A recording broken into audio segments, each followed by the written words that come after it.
I think he need. I think he need. I don't like to see. Yo. Here we go. Yes, sir.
Yes, sir. Yes, sir. Yes, sir. Yes, sir.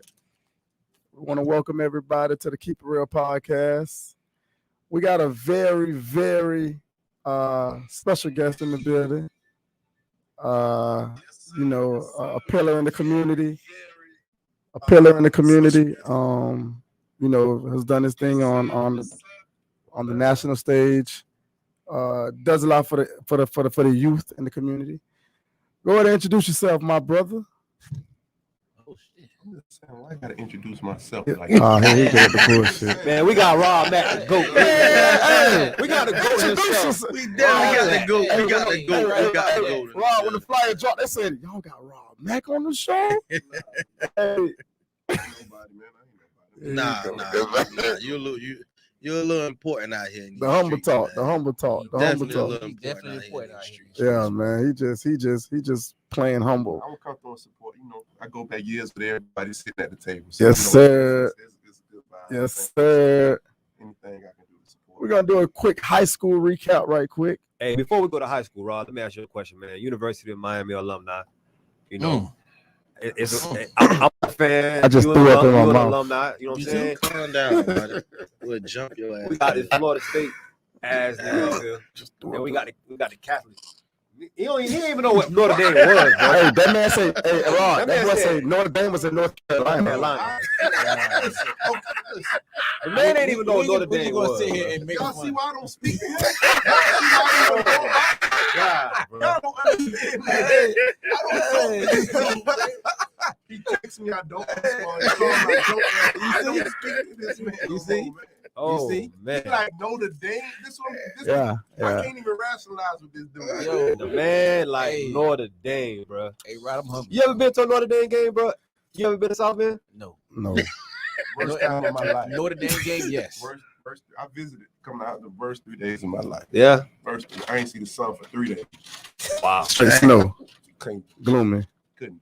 Hey, so before we go to high school, man, give me your thoughts on the program, man. Like, I thought we were heading in the right direction when Manny got the job. You know what I'm saying? I thought he had a little bit of momentum. I thought Rick passed the program on in okay standings. Mm-hmm. Do you feel like we taking a step back? Man, I love it too much. I don't even know if I can give at this point. I don't even know if I can give an honest analysis of it. Because you're gonna always be biased, right? Yeah, I love it. I love you. So I think that I'm excited about the recruiting class we had last year. The boys look good. Yeah, the so young boys look good. They had last year.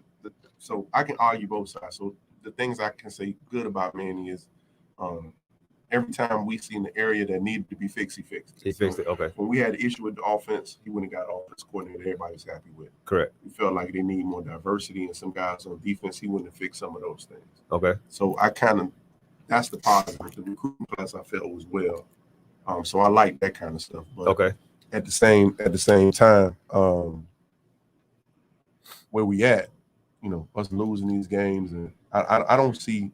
I think I know I went to the Alabama game, so we don't have that kind of talent. We don't have that talent, yeah. I just think we got to change our focus in recruiting a little bit, and we got to try to start to build teams that's going to beat Pittsburgh and Virginia and Villanova and beat those teams for a couple of years. And then we work our way to Alabama. We just trying to go beat Alabama and Ohio State.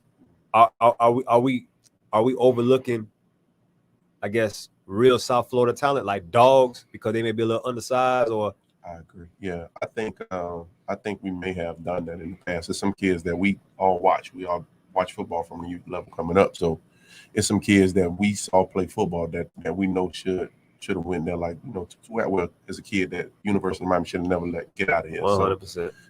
So it's kids like that, I think. But the problem with us is I give you a perfect example. You take a kid like last year who came in like a Dallas Turner, right? Okay. So we recruited Dallas, wanted Dallas, and Dallas went to Alabama, which is, I mean, Nick coming, man.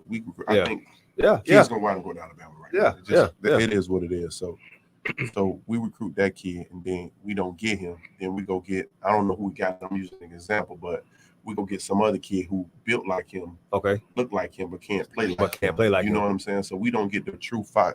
Because we know now, some of us got kids that's in high school. We see some of these kids get these 5-star. The rankings are blemished. And they terrible. You know what I'm saying? So we're not getting the true 5-star kid. Correct. We'll miss on him because he's going to go to Clemson, Alabama. Right. And instead of us going to get that dog who may be a 3-star kid. Even a 2-star kid. Those are the kids that's beating us that can really play football. Correct. Those are the kids that's at the Iowas and Iowa State. Man, even App State got that running back that came from the West. Yeah. That kid tough. Yeah, that's what I'm saying. So we're not recruiting them kids. We're not getting them. So instead of us getting them, we'll go get another 6'6" defensive end from New York, from wherever he's from. We're gonna get another 5-star. We excited. Oh, we got a good 5-star. Yeah. That's that bogus 5-star. Yeah, you know, we get because we got a lot of misses. And some of the stuff with Manny, like again, I saw the Alabama game is, bro, we just got some people not making no plays. You know what I'm saying? Like in that game, he had people in the backfield and they was missing tackles in the backfield. So let me ask you this question, because you're a coach, right? Yeah. And I've seen you retain your talent with the Goon Squad, with Purple Machine, when you had Worm them. Like they trusted what you preached to them. They trusted your process, your vision, right? So Manny, as a coach, when he asked these seniors to come back another year, is he obligated to give them first dibs on the field when you got a true freshman in James Williams or my man that came from the West, the other safety that can plug and play right now? So what I don't believe that those, I think it's a different situation with those kids, because any kid who you asking to come back to school, I mean, he had a true opportunity to be a draft pick. And so with those kids, you're not going to run into a lot of them that's going to have issue. You know what I'm saying? Okay. Losing their job to a freshman. Yeah. So some of these kids, I think they came back only because of COVID, and they, it was a loophole for some of them. There was a loophole to get one more honestly, shot at it. Yeah, and I think in some regards that kind of hurt the program, because it would have been better for some of them probably just graduate. Just go ahead and graduate, pushing them out. Just pushing some of them out. You know what I'm saying? So that's what I think, in my opinion, with a lot of those kids. With some of them in the state of the program. Yeah. But, I could definitely agree. I could definitely agree on that. But I do think, to your point, that the school has suffered over the years, because we all these kids been leaving the school early, and they've been leaving early to go be 5th round picks and late round draft picks, and then they're in the league a year, 2 years, and then they out of the league when they should have came back to school. You know what I mean? Got their draft stock up. So let me ask you this question. You a financial advisor. I know a lot of people don't know that, right? So you know the NFL process pretty well. Yeah. The money is significantly different from 5th round to 3rd round. Yeah, significantly. Yeah, of course. Yeah. Right now, the money is in the signing bonus for all the NFL right now with these kids. Okay. Salary is salary. Base salary is base salary. Yeah, okay. So it's signing bonus. Okay. And so but in this NFL, more than like when we were younger in years in the past, that they don't have a problem getting rid of a 2nd round pick, even the 1st round, because they're not give you as much money. It's not as much guaranteed money. Back in the day, makes sense. You know what I'm saying? You got so much money up front, they kept guys around a lot longer. It was a big investment. Yeah, big investment. That's why you see guys getting cut. Josh Rosen is a perfect example. 1st round pick. Yeah, because they're not investing that much money into you. So when they let you go, you get your money in the second deal. So it makes sense that when you go to the league, to wherever you go, whether you're a first round or a second round, you want to be ready when you go there, because you're not gonna get you're not gonna get as many opportunities as people got in the past, because the investment is not as large. Okay. Man, that's what's up, man. So there y'all heard it, man. Look, alumni, Mr. Rob Mack gave us a little insight. Man, listen, it's hard being a Hurricane fan right now. Only thing that I know is we got to beat FSU still, bro. We're gonna beat FSU. We're gonna beat FSU. Let's go over these high school scores, please, man. That's the only thing, man. So we're gonna start with high school. We got St. Thomas versus South Plantation, 62-0. Chaminade had a bye last week due to COVID with Fort Lauderdale High School. Central played Hialeah 56-0. Gulliver no game. Dillard on a bye. Killian Key West 46-7. The West played Norland 26-12. Heritage lost to Trinity. 27-14. I gotta be when you get there. Hey man, what was that score again? I'm sorry. 27-14. I'm just saying, Corey. You know, why every time we get the Heritage, it's always extra. Because now you're getting emotional. Yeah. Now you're getting attacked. I'm gonna answer your question because you obligated to win, bro. Because y'all premier program in South Florida. We okay, no excuses. Let's keep going. We had no Mark Fletcher. That's all right, but you can't take credit away from the kid that was running the ball behind him, though. We had everybody on defense. You go to Heritage. Everybody on defense. I don't want to speak on that. You go to Heritage, you're a ball player. I don't want to speak on that. Just saying that man up. The only thing I can say with that is preseason. They was talking about y'all being the national champion. Yeah, national, bro. Not even state. National. Yeah. We took 3 years this year already. Yeah. I mean, y'all won 2. Just took 4. Yeah. Who said 4? Yeah, we beat Chaminade and Gibbon. Yeah, you got helped by the refs. A little home cooking ain't never happened. I don't know that. Learn how to take your losses, bro. We take it on the chin, bro. Take your losses. I don't make no excuses. It's all good. You just said don't make no excuses, right? Right. We lost. Gibbons won 56-7 against Pinecrest. Shout out to CJ, my son. He had 8 tackles, 2 for loss in the first half. That's real. Hey. I want to I don't mean to cut you off, so shouts out to Najee Davenport, man. The man is a big bully. Boy. He's a bully right now online on me. Big boy. My dog Najee Davenport, man. We had a good time last night, man. That boy said, "Hey, man, that hard fresh shirt, my son." Shouts out to Najee Davenport. Hey, Najee, you see you got Rod in the building. Hey, Najee was on point, man. The Connect. He was on point on all predictions. Yeah. When you asked him what the score prediction, what did he say? We put 30 up on 30-6. Man, he was for real. Najee knew what they were saying last night. Blow. Last 2 games, Western over Creek, 23-0, and Edison over Niceville, 21-14. Before we get into it, I just wanna y'all know Rob Mack has a chance. Now I know we talk about youth football coaches and everybody get their flowers, right? Yeah. Right. Rob Mack has a chance to do it for the 3rd time. I don't know if he's done it before.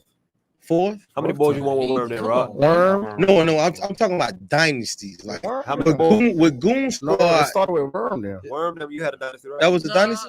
Yeah, we had a good team. So, but it wasn't a dynasty like Goon Squad. Goon Squad was worldwide. Like everybody. You only won one bowl with Goon Squad, though, right? Or 2? They won 2. Two. Then the Goon Squad, Purple Machine. I won them, but before them, I won with Chargers. I won with Tracy Howard. And them guys too. But I'm talking about like the national thing. Yeah. What's going on? Okay. It started with the Goon Squad. He did it with Goon Squad. He definitely did. Then he did it with Purple Machine. Yeah. Purple Machine probably arguably one of the best teams ever assembled come out with the youth when it comes to youth football. Correct. Right. I don't know. I gotta give Goon Squad their respect too, because he used to go up in age and play people and kick their ass. Mm-hmm. You know what I'm saying? Remember that team went a whole year without being scored. Yeah. Shouts out to Megatron. That's impressive. Lights out. Right? So now he has this 10U team that he just put together. and they already up. Elite. Not elite, but not elite because they haven't won. It's a good work in progress. But they have the potential. They have the potential to be there. To be Definitely another powerhouse. So let me ask you this question, Rod. All right, boom. You're 10U team now. You guys played a tough game against ABG. Yeah. Shout out to ABG. At the gate without being tested. It was a competitive game, right? Yeah. At the gate. ABG has been together for a while. They have a lot of continuity. How hard was it getting those kids prepared for the season, being that we were in a COVID year last year, and a lot of those kids probably didn't play football? It was difficult, bro. This is you got it, like you said, we came straight from 8U. Okay. Those kids came from 8U to 10U football. They didn't have 9. Most of the kids didn't play. So they went from 8U to 10U, number one. And a lot of those kids, 8U was their first year playing football. Okay. So it was like a first year team. We got kids who you really teaching football. Yeah. So, you know, this year's been fun because it's went by fast because I didn't put a lot of work in. My coach put a lot of work in with this group of kids. You got the same staff from the machine? Majority of the same staff. Okay. Yep. Majority of the same staff. You got Chop? Of course. Shout out to Chop, man. Chop Thomas, what's happening? That's my guy right there. Yeah, I got him on the line. So I got guys, that's one of the benefits. I got my coach staff, so we know what we want to do, but it's challenging. But the kids, they rose to it. You know, the ABG game was you need that, man. Like it's a measuring stick. You gotta have that. So to build a great team, you have to see where you at. Yeah, and you gotta take people don't want to believe, but if losses help. 100%, especially when you can identify what wrong, and you can't fix it. And you need that. So it was a good opportunity for us to get that game. You know, shout out to them. They made a play. And it was a good team. They fought, and my kids have to get to that level. That team has been through some battles. Yeah, we haven't been through no battles, and I think one of the worst things could happen to a team like mine if it was too easy early. You see what I'm saying? Right. So if you get it too easy early, it's gonna ruin the team later. You can't tell them. So I don't want to lose, but I don't mind the loss, bro. It's football. So I like the atmosphere, something to build on. Yeah. Okay. So another question, like not to single kids out, but how do you get one of your most important pieces from the AYFL? You know, we consider the soft league. You know, we don't really face. They say our games ain't. You know, we already know who's gonna win. They're not that competitive. Yeah. So how do you get a quarterback out of our league, put him in y'all league in a different environment? Because it is tough in the FYFL. It's a different environment. So, how did you know that he was going to be able to stand up in the paint? Come to my practice. My practice rough, man. But let me say this about it's all South Florida football. AYFL, FYFL. It's all South Florida football. So these kids live next door to each other. So one chose to go play at Tamarack, the other one chose to go play at Fort Lauderdale Hurricanes.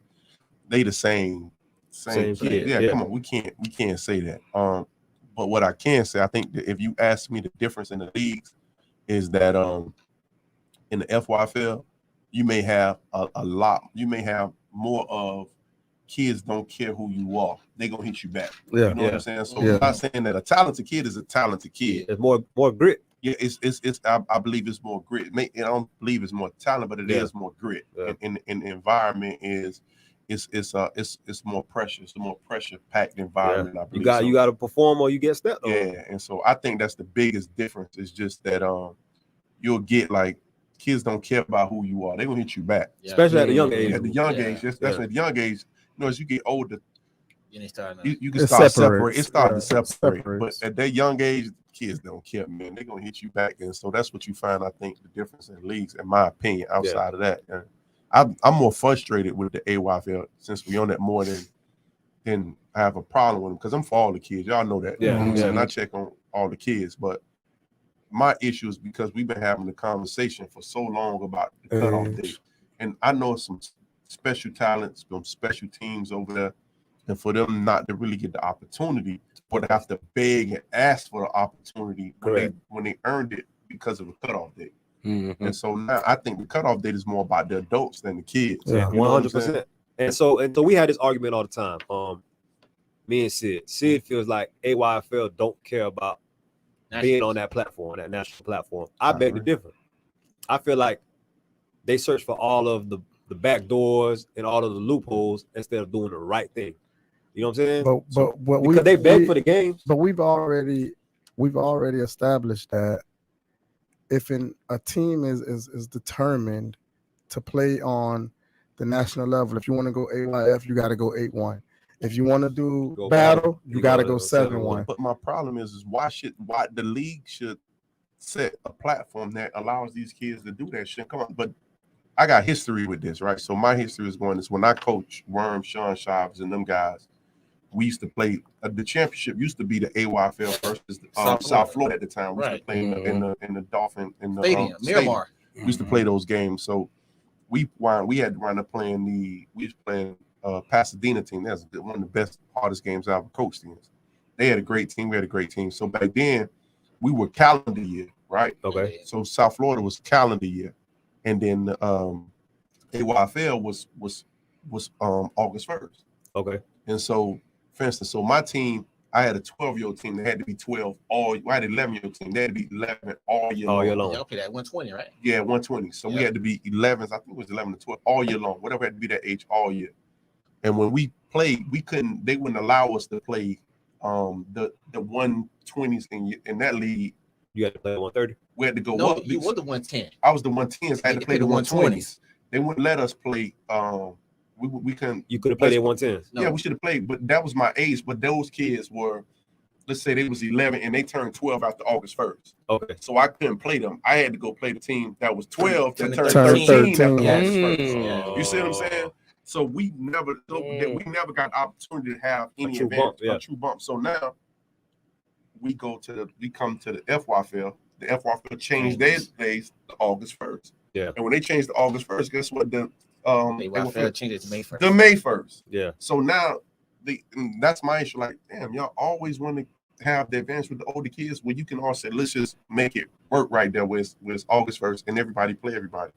Kids, talent is talent, man. Like, we can't deny that. It ain't. Do you feel like the reason why they haven't done that because it'll be a difficult transition? Because you gotta understand, and in my opinion, it's not a difficult transition, but you know the FYFL when South Florida shut down, boom, we did that one little league, and then we crank up with the FYFL. Mm-hmm. It was more or less new league, new rules. This how we rocking. So it was like a clean slate. As far as AYFL, they're probably looking at it like, how are we going to adjust the teams? The people in the board, they're not going to agree because powerhouse teams are going to break up. It was an easier transition for the Flow League because it was we starting. This is what it is. Let me ask you a question. I can go back to us having these arguments from when your son was playing 11U, right? How old is he now? He's about to turn 17, right? Yeah. 17. You had to think about that. So we've been having these arguments for at least 6-7 years, right? Yeah. We've been having them since your son, my son, they 16 years old, 16. 15, yeah. So we've been having these arguments for at least the last 7 years. 7 years, yeah. Mm-hmm. How about at one point they just say, you know what, let those teams figure out, because you say you had DeMar Fletcher, them kids about to graduate high school now. Mm-hmm. How about if you just said we'd have started at the 7U? It fades out. That's what I was saying. I told Tavares that one day. They could have been. They don't want to do that. Absolutely not. People don't want to do that. I told Tavares that one day. Let it phase out. And that's why I say the coaches don't care about nationals. So my coaches don't care because they don't have the opportunity to. But it doesn't come down to the coaches. It comes down to the people that's in that boardroom. Yeah. That's what it comes down to. I feel like some of the coaches in the some of them, yes. Because I'm gonna tell you right now, Miramar 9U, they want the smoke.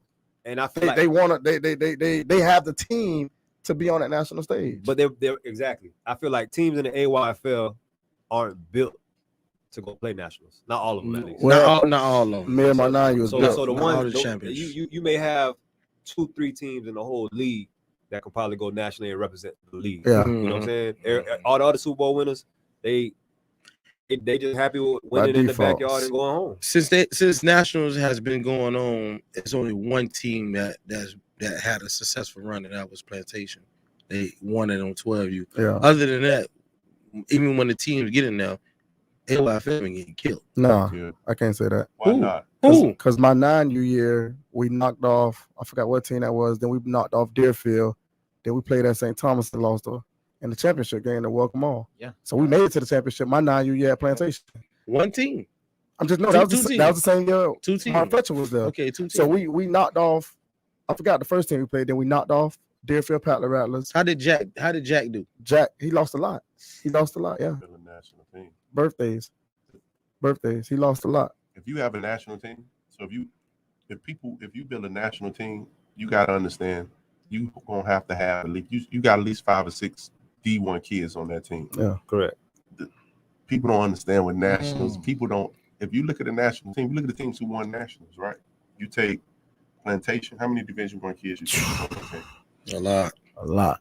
You go the next team that I think. Well, you take the Chris team. Yeah. You already know. I mean, they in D1. They in college now. Yeah. Amari and all them. So they you in know how college many now. D1 kids they had on that team. Then you take the next team was you guys we wanted the same year, but you take Plantation.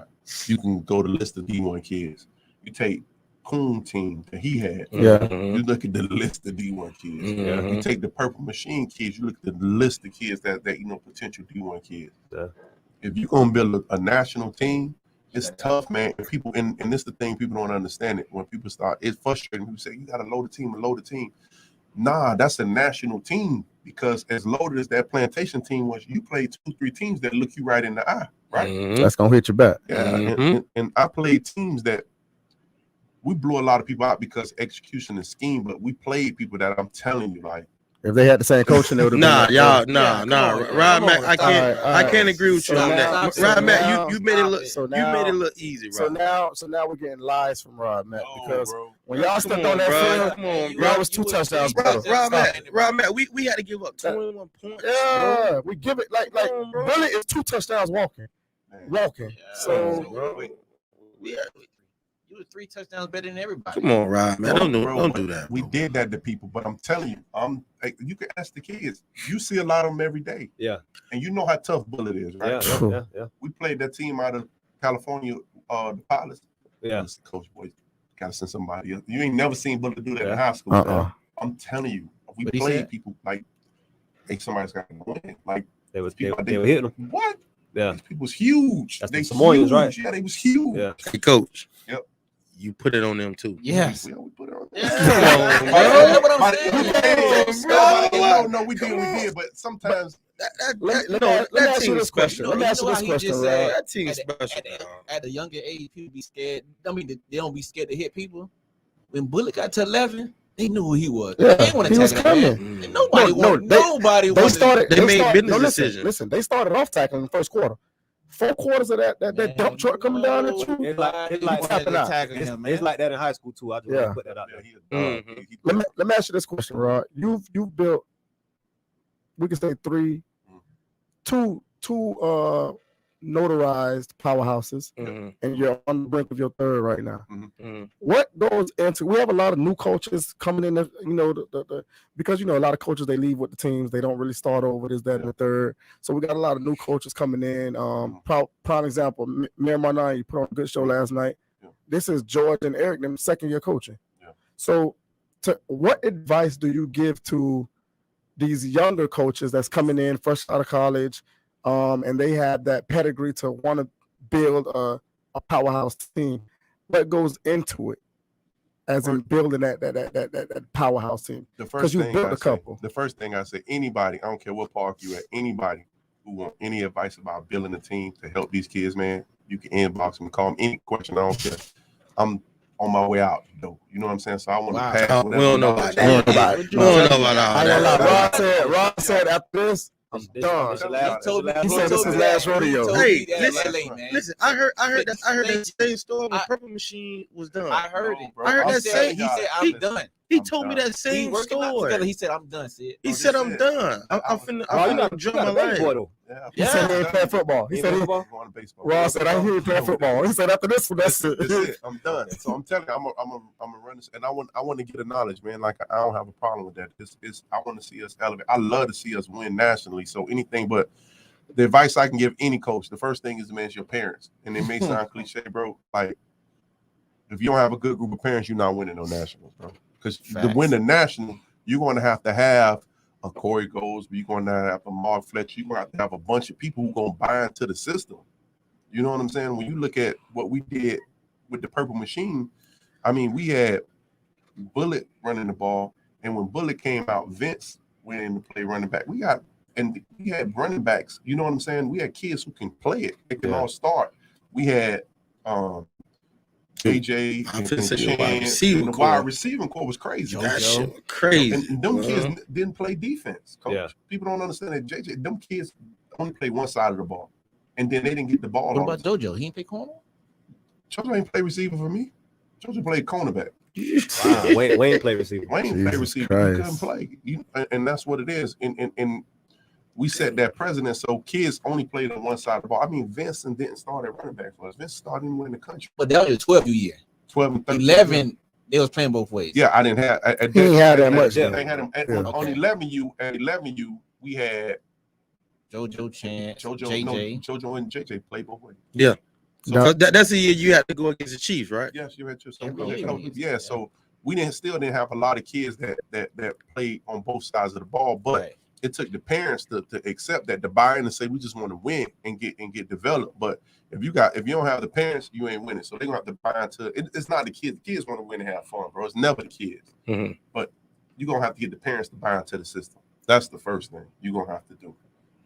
And then the second thing I could say is you got to challenge yourself, man, and don't be afraid. I think I see too many people afraid to take a loss in football, and so you try to maneuver your way through a schedule without losing.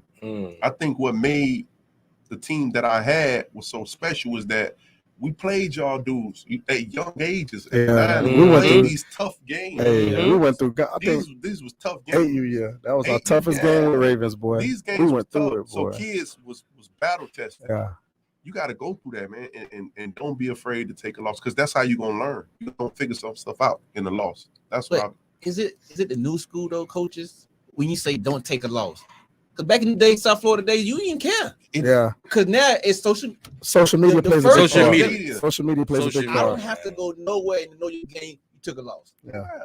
You a coach after the game, you finna get on Facebook. I won today. Yeah. Social media plays a big factor. The difference of coaches right now. Do you think that's why people duck smoke though, you guys? Yes. Social media. I don't understand that. So for me, first of all, a scrimmage. If we having, and I still, if we playing, it's not a football game. If you can get the ball 10 times in a row, that's not a football game to me. That's a scrimmage. That's a scrimmage, bro. I can't lose a scrimmage. So I don't care. I can't lose it. Like straight up. He definitely don't care about it. Every year we used to come see Tamarat. When I had the and I promise you, I never said it used to be like 100. You was there, like we used to go like 70, 80 points. I never got on social media. Oh, I did 120. Nope. I counted one time. Literally, bro. And there was never time I ever got on social media. Oh, we did. It was bad. This work. And to the point, Rod used to be like, "Hey, everybody, put your phones up. Don't tell nobody we out here, please. Yeah, we just I here didn't for work. Nobody to tell nobody it's not like, about we out here for work. When we just came to Tamarat 10, I was on y'all sideline kicking it with y'all. It's just working. I don't get that, man. It's scrimmage. Coaching high school, they scrimmage every week. You can't keep scoring that. It's a scrimmage. So get as much work and get battle tested. Figure out what you're good at and develop an offense that's suitable, that you can take and play different from people from different places. That's what I think a lot of us not seeing. Because you can't just play power football against everybody. Yeah. So with that being said, do you think 7-on-7 is important for your off season? Yeah, I think some form of it. So some form of it, right? You got to be able to throw the ball. And you got to get better at that. So I don't have a problem with 7-on-7. I did 7-on-7 one time with the purple machine because I didn't have to, because every Sunday they was always working, so they got a lot of passing together. Yeah. So I didn't have to do as much 7-on-7, so that allowed them to play other sports. I still think kids should run track. Facts. They should play basketball. They should do other things. And if you can get them to do that and still dedicate maybe a day, a week, or on the weekend to focus on just getting and throwing the ball around, that's fine. I don't have a problem with that. But I like 7-on-7. So before I let you get out of 7-on-7, your 7-on-7 SFET gonna beat DEFCON ass? Yeah, everybody knows this thing. That ain't my team. I'm a part of it. Next question. When you said, I want to ask you this. You said you coached it. Hey, Rod had to buy me lunch. Yeah. Rod had to buy me dinner in Texas. How do you? Because these new age parents right now, man, my son ain't getting the ball. I'm leaving. But let me tell you what the problem stems in that. I feel like coaches don't keep it real. I agree. They're afraid to tell a kid, look, your kid ain't that right now, and we're gonna develop him. But doesn't that fall back on the caliber of coach that's giving that information? Everybody should be telling you the truth, bro. No, but I'm saying like it's. Let's be real. 10 nationals. It's some coaches, brand new coach. But it's some coaches that don't even know what they're doing half the time. So, you know what I'm saying? Mm-hmm. So it's that plays a big factor, especially when you got a parent like a Davenport or something that played this game at a high level, and he's seeing straight gibberish out there. So what do you do then? So that's a perfect example, right? Yeah. You got a parent. Let's say you have a parent that's a little outspoken, right? And you got a parent who's quiet and reserved. Uh-huh. The outspoken parent kid is gonna play more than the reserved parent because that coach don't have enough balls to say he ain't good enough. But do you think parents pick and choose though? No, pick and choose what? Who to play for? This is what I'm saying. Prime example. Because if they they can't go to Rob Mack team and say, what my son did because they know whoop. They know they'll go to XYZ. They know XYZ. They can try. I'm pretty sure I don't have them situations happen, but I think it's how you say from the very beginning. So my conversation with you is going to be from the door. We're going to start this off open and honest from the door. This is what it is. Like this. First of all, what I never did is with my team. I'm still going to do it right now. I'm not going to overkill with players if I can't use them. If I call you and say, man, I want your son, I see that now if I don't call you short, that's on you. Yeah. That's real. But if I have a conversation with you and we talk and I say, hey man, I got a vision of how I can use your kid. Otherwise, I'm not going to bring them here. And then some kids, I'm not going to just give you a perfect example. When we had the machine, when I had Reeve and OJ play for me, love them to death, right? Correct. Mm-hmm. Wayne wanted to come to me right then, and I wouldn't take him. I love Wayne, that's my dude, but I was like, because I couldn't see how I can use him because I had Reeve and OJ. Yeah. So you'd have been lying to him if you'd have took him. It was just gonna be a headache because I couldn't get all these people in. So now when they left, I made a decision, Wayne, come on, because now I can get him because he's a good player. So for me, I prefer to say before I take 2-3 kids that's good, I prefer to say, give me this good kid. Give me that good kid. Nah, give me this kid that got potential. I can build him up. You can build him up, yeah. And so now I don't have this headache of trying to get. Give me this kid. Let me work with him. I can build him up. So now by the end, I may build some studs, but it ain't start that way. But I'm gonna be real with the parent from the very beginning. You know what I'm saying? I got a role I can use this son. This is how I'm gonna use them. So it's never gonna be worse than what I told you. Everything from there is gonna get better because I'm gonna give you the real from the beginning. And then secondly, for my team, I'm never gonna get in the game and we beat them. I'm gonna take my starters out. I'm gonna play everybody. So everybody gonna play for me. But if it's in the tough games and dog fight, it's ABG and it's 0-0. Take a seat. Everybody not playing. So hold on. I think it's from the coaching. Like say like the Pasadena team that when I came over there, I came over there with my kids knowing what they can do. Yeah.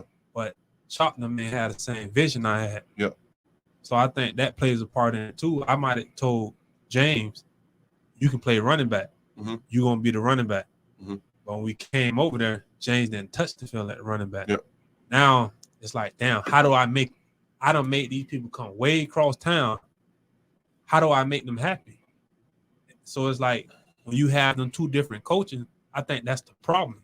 But that's he basically handpick his team, and you got to let your coaches know. Don't promise nobody nothing. Promise you nothing. So that's right. So let me piggyback off what you said, right? If, for instance, Rod, if somebody say, if you tell a coach, man, we need such and such next year because we have holes here, and they go get those players for you, are you gonna then turn around and say, I don't trust these kids because they don't know my system. I got to go with the kids that I know. Knowing the system is teaching. Yeah, that's teaching. Because I feel like that's a lot that goes on right now. Mm-hmm. Coaches are afraid of the new kids that come from different parks or different teams. Then they shouldn't. They don't want to. Yeah, they should have never reached out because they don't want to develop. But you can't tell me that you want this child, and when he comes and outperforms your kid that was there last year, you're afraid to give that child opportunity because he's outperforming. Open competition. Hell yeah. 100%. Open competition.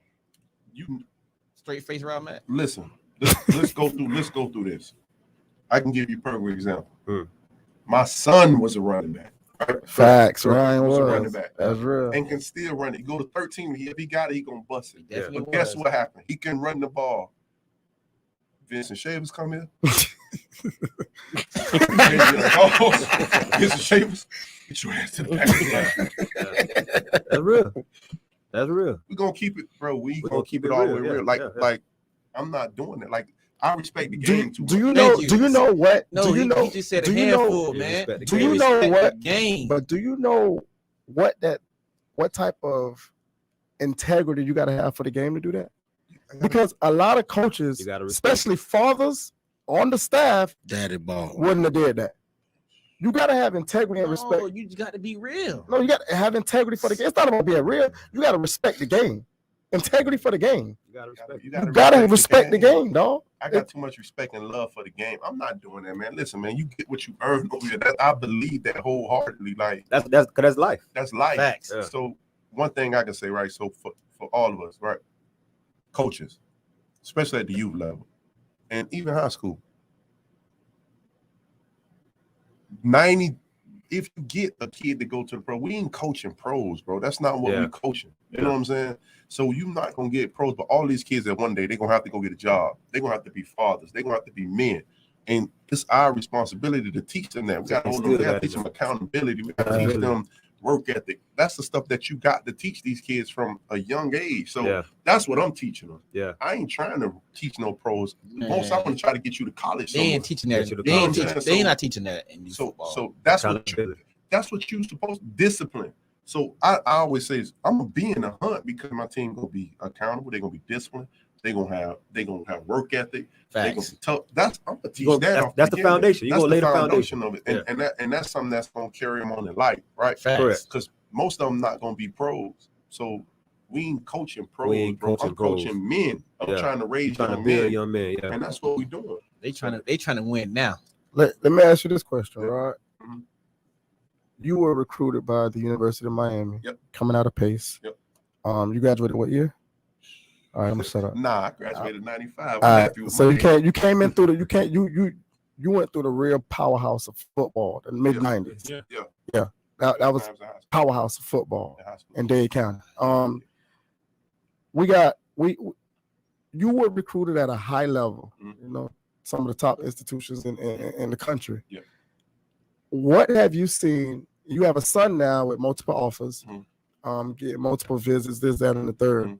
What have you seen change from recruiting in the mid 90s at a high level, the way you had it, and compared to now? What has changed, if anything? Got to be social media changing the game. It's so much. I think you get social media with everything. So you're gonna say social media for the first thing. I think because of social media and because so many people want to have the notoriety so early, everybody want to rush the process now. I think that's and I take my hat off to the high school coaches, man, because kids don't want to go through that process. Like I could speak on when I played my 9th grade year, I was playing youth football. So I was playing in North Dade. Wait. Say that again for everybody that want to play 8th grade varsity. So 9th grade year, I played 140s. I was playing 140s at North Dade my 9th grade year. Dang. You know what I'm saying? I speak about that all the time. Yeah. Me and him get into Dalvin Cook. Dalvin Cook played. Me and him get into big arguments about that. My 10th grade year, I played, and I didn't even start off on varsity. My 10th grade year, I played a couple games of JV, and then I moved and started on varsity. And so from 10th grade, 11th grade, 12th grade, I started varsity, but I played 9th grade, I played park football. But you don't think that was almost a tradition? You don't feel like let's use this for example. Outside of Dillard and I say Western Creek, all right. Public schools in Broward County are bad. Yeah, I agree with that. Bad. But I think it's I think it's bad. It's bad all the way around though, because if you really think about it, Dade only has a handful of real good programs. Broward only has a handful of real good programs. So it's like where do all these there's because you got Columbus is private, right? Mm-hmm. Columbus private, Gulliver private, Pace private. Who else private that's decent? That's it. And Dade Christian. Dade Christian. But my opinion on why? Why? What's wrong with high school? Oh, because we got two things. So if I start talking about this, we're gonna go off. Yeah, we talk about the recruiting. I can go to recruiting. We hold that off. Okay. But I think you start talking about. I think it's the process. People want to rush it. You know what I'm saying? And it's difficult. I'm a parent too, so I get it. You know what I'm saying? When you feel like my child got talent, and you see somebody else getting this notoriety, and you feel like my child just as good or better, so you want to rush this process. But when we was coming out of high school, like, you weren't getting talked to like that. You know what I'm saying? Like I said, I started from my 10th, 11th, 12th grade year. I remember getting a letter when the coach was talking to you. They give you a letter. Yeah, and if it was handwritten, it meant something. That meant something. Yeah. And you weren't getting letters your 10th grade year. Definitely who you was. You know what I'm saying? So that when the process started. Yeah. And I think a lot of people miss sight of, and even now, so like my son, he got whatever these offers ain't worth nothing. Let's be honest with you. But these kids get these offers in 10th grade, and they just, they worthless. Like you can't do nothing with it. You know what I'm saying? Like you can't commit, and you can't go to school. You can't go to school tomorrow. Yeah, so it don't matter. Those coaches may not be there. We're not putting a lot of importance on that stuff. Exactly. I use the phrase like, I just want him to be ready. As a parent, I want my child to be ready when it's time to be ready. You know what I'm saying? So whenever that is, so go through his process. You know what I'm saying? And say we just gonna work, and it's gonna come to you. It'll take care of itself. It's gonna take care of itself. So I think it's just people on the rest of the process. We couldn't do that. Coaches couldn't call you, couldn't talk to like your spring of your junior year, really. Yeah. So that's when you have these conversations. Now, people want offers in the 9th grade, and it's cool, but it don't make a difference. It really is just something. It just look good, right? It just look good. So let me ask you this question, because I know a high school coach who a kid might get offered by a coach, right? Mm-hmm. And he won't even tell him. Is he wrong for that? And the reason why he won't tell him at the moment is because it's a distraction. I know the kid. I think you gotta know who the kid is too. I think you gotta know your kids. Some kids, not saying you don't tell them at the moment. I think he earned that. So I think that should be motivation. Because all those offers mean is that it's letting you know that somebody see you. We see you. Hey, I see you. Yeah. Keep working. Yeah. That's all that is. So it's good somebody acknowledging the kid, but you gotta have the right conversation. So for instance, when Bullet first got the first offer, he was in 8th grade. Yeah. You know what I'm saying? Right? So when he first got Miami, he was in the 7th, 8th grade. But when he first got this offer, when I knew it was gonna happen, I called his parents and asked them. You know what I'm saying? Because I was that coach. I wasn't sure. It was uncharted ground for me too. Yeah, you know what I'm saying? Mm-hmm. So before I asked his parents first, I say, man, listen, people, they communicating, they want to offer him. You know what I'm saying? Y'all tell me what to do. Because if y'all don't want this to happen, and I ran down the pros and the cons, and we talked about it, and I asked my parents, saying, I think he'll be able to because we're gonna guide him in the right direction. But it just wasn't getting offered, and it was thought went into that because if his parents would have given against it, I said, no, we're not going to accept it. You know what I'm saying? Because I know it was notoriety and it was great for him, but it was a lot coming with it too. A lot coming with it, and as a parent, when it came my way, the same thing. I had to think about it, and it's a conversation I had with my child, like, and explain to him what it is. So now, because now when I see kids, I got 17, man, in 10th grade, that don't mean nothing. They might fire them. So for instance, I ain't gonna say some of these schools that my kid got offered from. You know what I'm saying? I know exactly what it is. You don't know if coach gonna be there. Yeah. So what does that matter? And so that's how I feel about the offers. And so it's changed a lot. I think kids now, parents and kids now, I think they more expect this stuff. To us, it was a blessing. It's a privilege. You know what I'm saying? To get that stuff, I was just happy to do it. You know what I'm saying? So the early offers, right? Yep. Are they ruining the game? I don't think so. No. I think it's motivating. It's pressure too. I have a kid, Antoine. Hold on, say it again. It's what? It's pressure. That's a lot of pressure on it because now they got to live up to it. Antoine, but is it really pressure? Though? It is. Yeah, it's pressure. When you got a 10th grader like Antoine Jackson, 6'1", listen, it's pressure now. You know why it's pressure? People coming to watch to see he's not even that. It starts in practice. He's 15 years old. Okay. If he's not beating a senior in sprints, they're getting on him like hard. But that senior been doing this for 4 years. But I feel like that's just hard coaching. I don't feel like that's still pressure, but it's going to be pressure because he got them offers. He got more offers than that senior. I think they want him to outbeat everybody. If Torn is an All-American right now. So every little thing that he do, they watch it. It's critique. It's gonna be critique. Y'all putting too much pressure on him. Something. He's a sophomore All-American. Sophomore, yeah. There's a difference between a sophomore All-American and a senior All-American. But I get you, it's pressure. Like it is what it is. So like I tell my son, from the community too, though. The community. I tell my son, man, drown it out and play football. You know what I'm saying? Like, don't worry about the accolades. Don't worry about none of that. Because let me tell you, just like you can have 42 offers, your senior year come, you might only have 5 official. 5 committables. You see you, bro. You know what I'm saying? Yeah. So the reason why nothing. But that's the difference. You father to your son. But for some of these people, I think, and it's explaining to them the reason why. I think like my son may have offers, your son may have offers because people they can project them already. You know. Yeah. They have their upside. Some of these kids, some of the best players, they just got the measurables. A lot of times, so it's easier for a coach can justify saying, I wouldn't gave Ryan Mack got his offer with the kids. He get 5'11", 10th grader. You know what I'm saying? Yeah. So he plays safety and can move around. So I can see that. You got Showtime, 6 foot. You know what I'm saying? Freshman or a 6'1" corner. So those kids gonna get offers. Or you may have some kids who can flat out play, but they haven't grown into the measurables yet. Yeah. So CJ, exactly. He a football player. He could play football, but he a little bit shorter. So coaches still have to justify why they give the offers out there. So it just shows like coaches they recognize you as early. Right. When you start, I think to go back to what Darrell said, he spoke on the practice aspect.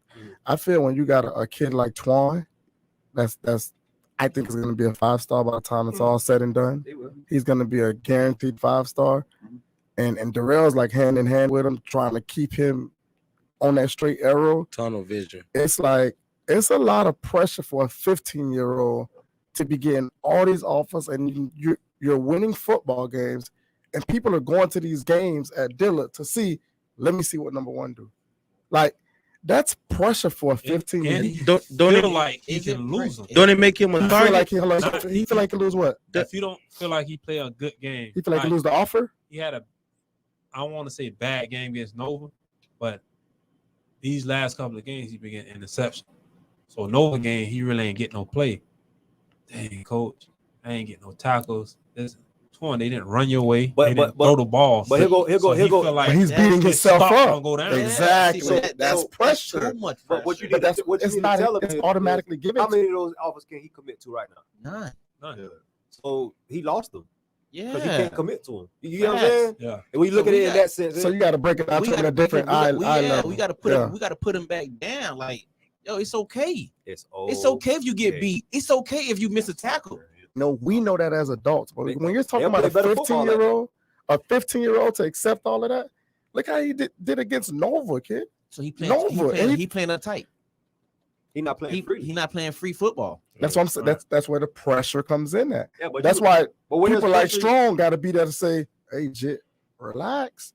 It's okay. You can redirect. Let's play football." Because if a coach like Strong wasn't there and he was getting all these offers, that's a lot of that leads to anxiety, depression. Like when you feel like you ain't doing it, you're gonna break down. Right. That's why you got to mentor somebody to talk. Yeah, to explain he need to you that. what it is because they not. So let me ask you this question, Rod. Off your Purple Machine team, you got what 7, 8, 9 kids with offers right now? Damn. It's about 13, 14 of them. So you can go down the list. You got. We'll start with JJ. You got Cedric Bailey at quarterback. Yeah. CJ. You got Jeremiah Smith, who's going to be the number 1 receiver in the country. Like, I know y'all got a chance to see him up close. JJ different. And that man finally dropped the ball in practice, dog. After like 9 days. Yeah. He went like 51 for 51. Gonna be the number 1 receiver. He dropped. After his 54 for first pass, he dropped in practice. You got Jeremiah Smith. You got Chance Robinson. You have. Shouts out to James. You have. You got the receiver. So then you go into running backs. You obviously got Davion Gauls. I'm going to Vincent starts on as running back on the defense side of the ball. You got the defensive. We got our defensive lineman. You got Jabari Dukes. Okay. Who had Champagne Yahi he had offers. You got Vincent Shavers at linebacker. You You got Dylan Calero, the linebacker at Gulliver. At Gulliver, yeah. Yeah. You got the whole damn secondary. So you got Ryan at safety. You got Joe you got Jojo at corner. And you got Kirk at corner. You got all those guys. And then about 15 offers off that one team. Now, you got he just got offers. He was our nickel guy. Was Gavin Shepard, the star safety at Pace. Oh, Gavin just dropped one recently. Yeah, so you got hats off to Gavin, man. You got all those guys with offers. So what that is? 15, 16 offers. We about 15, 16. So this is my question to you, Coach. The kids that don't have any offers, right? What do you have conversations with them? Are they down? Do they reach out to you and say, man, Coach, we got some other stuff, man. So what we just so everybody understands, and I don't care about saying it publicly, I hope more people do it. So, I got my kids together, the ones with offers, and it's their responsibility. You know what I'm saying? That's your brother. You know what I'm saying? Don't tell me that's your brother if we can't eat together. Yeah. You know what I'm saying? Like, so got deep then. So so that's their responsibility. So when the college calling to say, man, they want to see Jeremiah Smith, these kids with offers, you want to get Jeremiah Smith, you want to get Davion Gauge, you want to get Ryan, you want to get these kids on campus. That's cool. I got to bring my brother with me. I got to bring my brother with me. You know what I'm saying? So y'all know what I'm about to say. So you have to. So I got my kids together and we had this conversation. Najee do that a lot. Yeah, Najee. And that's a Goon Squad kid. Goon Squad. I talked to Najee about it. So he another one. I had a conversation even with the Goon Squad kids, and he's leaving now. But you'll see it like changing the narrative, man. Like it's only a short time that these kids got any power in this game. Yeah, you know what I'm saying. It's only a small time, and so it's your responsibility, like to bring your dog with you. Bring your dog with you, and so you'll see it. So these coaches gonna want, some of these kids gonna be like a Najee Kelly, or you gonna get some kids like Torn. Them kids gonna be. He gonna have enough power to get a package deal. Yeah, and even if it's not even a package deal. How about if some of us saying like, with some of these kids saying, Coach, I want to come to Florida State. God knows why, but I come to Florida State. Coach, I know you ain't got no spot for my homie, man, but somebody somewhere else help me somewhere. Yeah. I'm coming to you. I know he can't play at Florida State because I'm gonna tell you something. Damn. The worst thing to do for a kid, man, is send him somewhere that he don't belong, bro. Like, don't do that to that kid. Like, I see some people now trying to trick this system, and they gonna get them kids at a school that those kids' talent don't belong at. We've seen it firsthand. We've seen it firsthand. Who do you blame on that, Coach? Whoever, a parent. Like, some of us got to be realistic about who you are and where your child is at the time. I'm realistic about my child, what he can do good in his deficiencies. You know what I'm saying? With a lot of work. I will refuse to do it. I played at Miami, bro, with Ray. I played with like 5 Hall of Famers. You know what I'm saying? So I was on the team with dudes, and we also had some people that I can tell you at times is like, man, I don't know how this dude got here, man. And it ain't easy for him. You know what I'm saying? Like, dudes, crew, the players, like, they gonna dog you out like you don't belong here. The coaches know you don't belong, and it's a business now. You know what I'm saying? You hold up a scholarship with somebody who could possibly be here. Coach Jones, you know what I'm saying? Shout out Damian Jones. He say this a lot. He say, send your kid somewhere where fit your kid. So if your kid is a kid that may not come to work every day, don't send them to Alabama. Don't send them. Yeah, send them to like send them to Akron. Yeah, well, and that's how a lot of these kids get screwed up on schools because they want to go to the names. Yeah. So you're shutting down UConn. You shutting down a Syracuse. Yes. Sure. It goes back to the parents though. Yeah. But it goes to the parents, and we had this conversation before. But are parents as knowledgeable now than before? Because that plays a big part. Because a lot of parents, they're coming into the recruitment game lost. I think they are a lot more knowledgeable, but at the same time, they still want this process to be about them. Yeah, I feel like parents are too much in the process. Yeah, too involved. I think they knowledgeable, but then they want it to be about them. They want to be able to say that, my baby going to Alabama, your baby don't belong. Fact. They won't say he's going to. They won't say, he's going to Akron. That's real. What sounds better? So back. College. Hey, back to the high school stuff. What you was going to talk about the difference in the high schools. Before we go there, Corey, let me ask one more question. All right, Rod. So you got your bachelor's and your master's at Miami. I double major, so I double major. So I double majored in finance and business management. And you did it in 5 years? Yeah, I graduated in 4 years. 4 years? Yeah. Okay. So how important is it for us to tell student athletes, not just our kids, but the kids that we mentor, to give them some kind of direction in where they major? Because I see a lot of kids are majoring in, hit it on the head with that one. You know what I'm saying? Like they might do sports medicine, or they're majoring in things that don't translate into life. You graduated. You said you got it in business. You got your MBA in finance. Right. Yeah. Out the gate, did you jump out there and open your firm when you? So when you were on Wall Street for a minute, right? Yep. Yeah. So Romeo was on Wall Street for a minute. That's what. So when I graduated, I worked at first of all, I interned while I was in college. Okay. So I graduated for like the last year. I was How you was able to do that with football? So for me, real talk. Yeah. So I'm not saying I was the biggest school fan. I was smart, but I wasn't the biggest school fan either. So I didn't let them. I was talking to my advisor, man, listen, give me what I need. You know what I mean? So I didn't don't give me no classes just to fill my schedule. I don't need it. Don't give it to me. Yeah. Because sometimes they try to break it up for players. They're gonna give you a couple and make it easy and give you some BS classes. I wasn't with that, bro. Give me what you need to graduate. To graduate. So I knocked it out, and it's easy, honestly, for an athlete, because you gotta go to school, summer school. You're not working out, so you got to go. Yeah. You know what I'm saying? So you can knock it out if you don't drop classes, don't fail classes, and I wasn't doing none of that. So I got it out of the way early, and I think my high school prepared me for that. So I did that, and again, like you said, with majors, I think we gotta everybody not have the same capabilities when it comes to learning. Right? Correct. But I think when you go to college, especially schools playing football, you're gonna get every resource you can for free.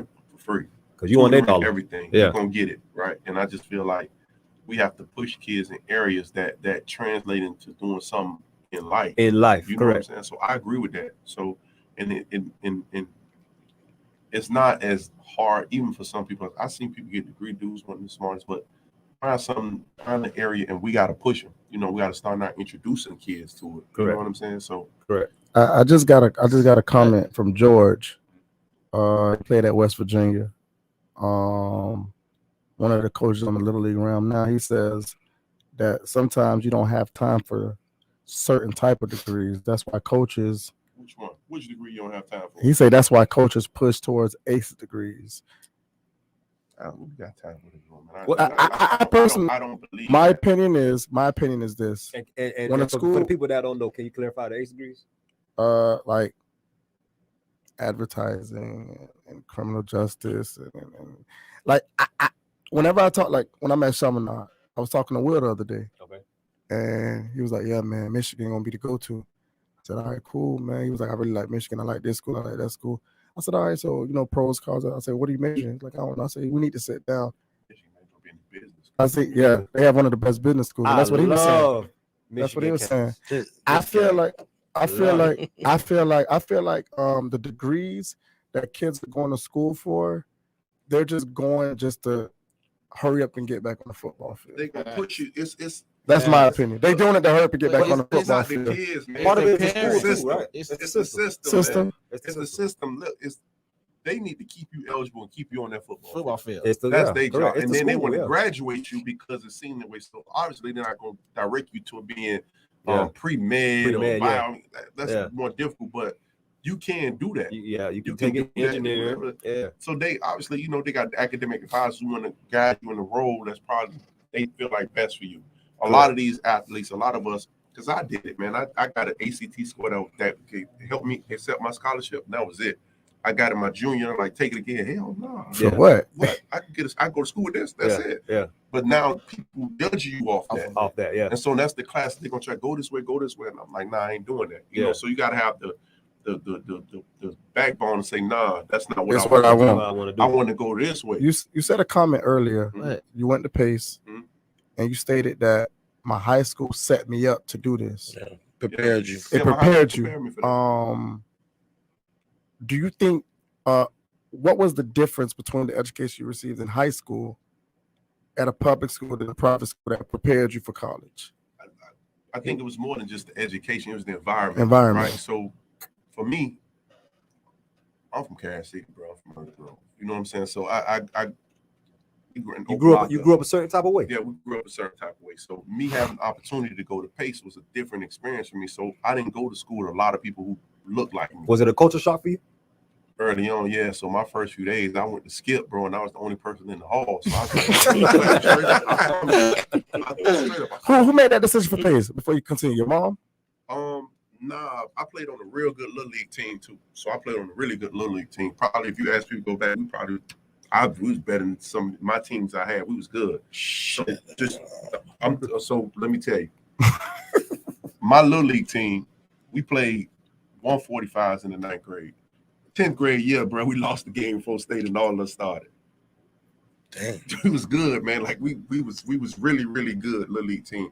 But it was the start of what is that. But what I'm saying, it prepared me. So I went to school with a lot of people who didn't look like me. People from a lot of different colors. I had to learn to adapt to this environment. So it was the curriculum, but it was just like I knew how to communicate and talk to people who didn't look like me, as opposed to like some of my homies who was from where I'm from. That when they got to UM, I had to put them to the side because they was trying to talk to a girl, and the girl like from. Fuck you didn't. I don't know if you say that, but no, you good, man. Uncut, baby. Uncut. Fuck you didn't, bitch. I'll never forget one of my, he'll police now. He'll tell you, he's like, nah, dog, you can't do that. You know what I'm saying? Yeah. Like, so, but I learned that because I was at Pace and I was used to going to school. You know how to carry yourself. Yeah, and I like y'all kids, at Chaminade and at these, at different schools. It's like I went to school with people and it wasn't like a lot. I didn't have a lot of the same interests as these people. You know what I'm saying? So I got in my mind, I go to school for school and football. It wasn't like social hour for me at these spots. You know what I'm saying? I was, I was different than these people. So when I got to college, I understood that.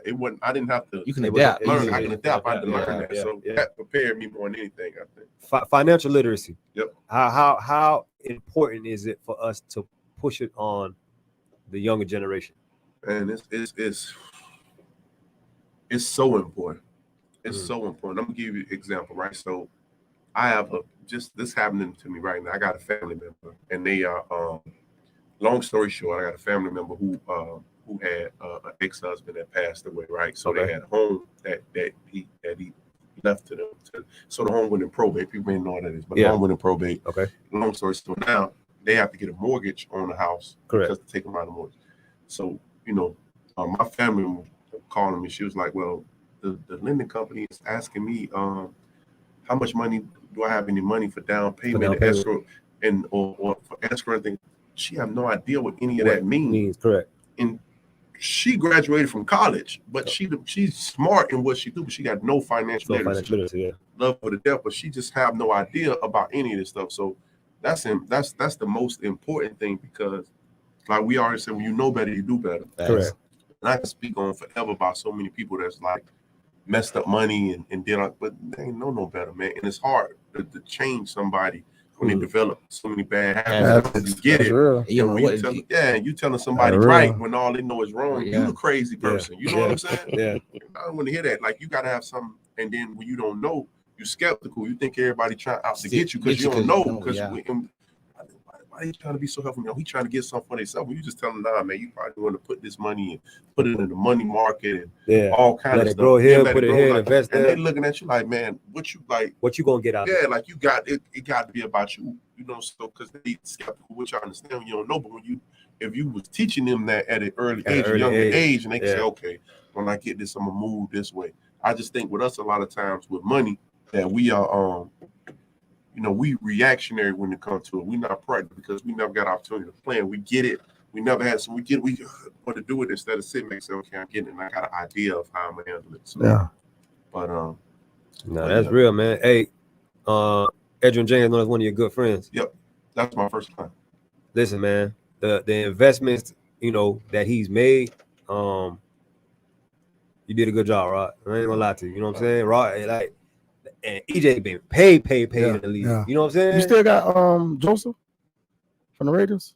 No. I never signed him. I met with him. I never signed him. I remember you was telling me you was trying to link up with him or whatever.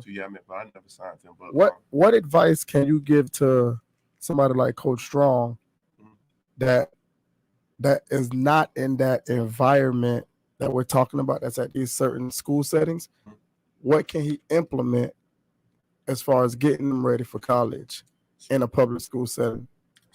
I don't think like he doing it, man. He being a mentor to the kids, man, keeping it real with them. You know what I mean? And keeping them on the straight and narrow. I think you can make from any environment. I see y'all got kids. Now these kids are getting out of their community a lot more than we did too. Yeah. You know what I'm saying? Like these kids, they doing a lot more traveling like than we did. Yeah. We was coming up, man, like for a lot of them, you know what I'm saying? Once in a day, like the world is getting small, so it's so much more these kids can do, and just, you know, being a mentor to them, telling them the truth. So he already doing that. I'm watching them. I'm seeing them being with them and spending time with them, telling them the truth and just correcting up those behaviors.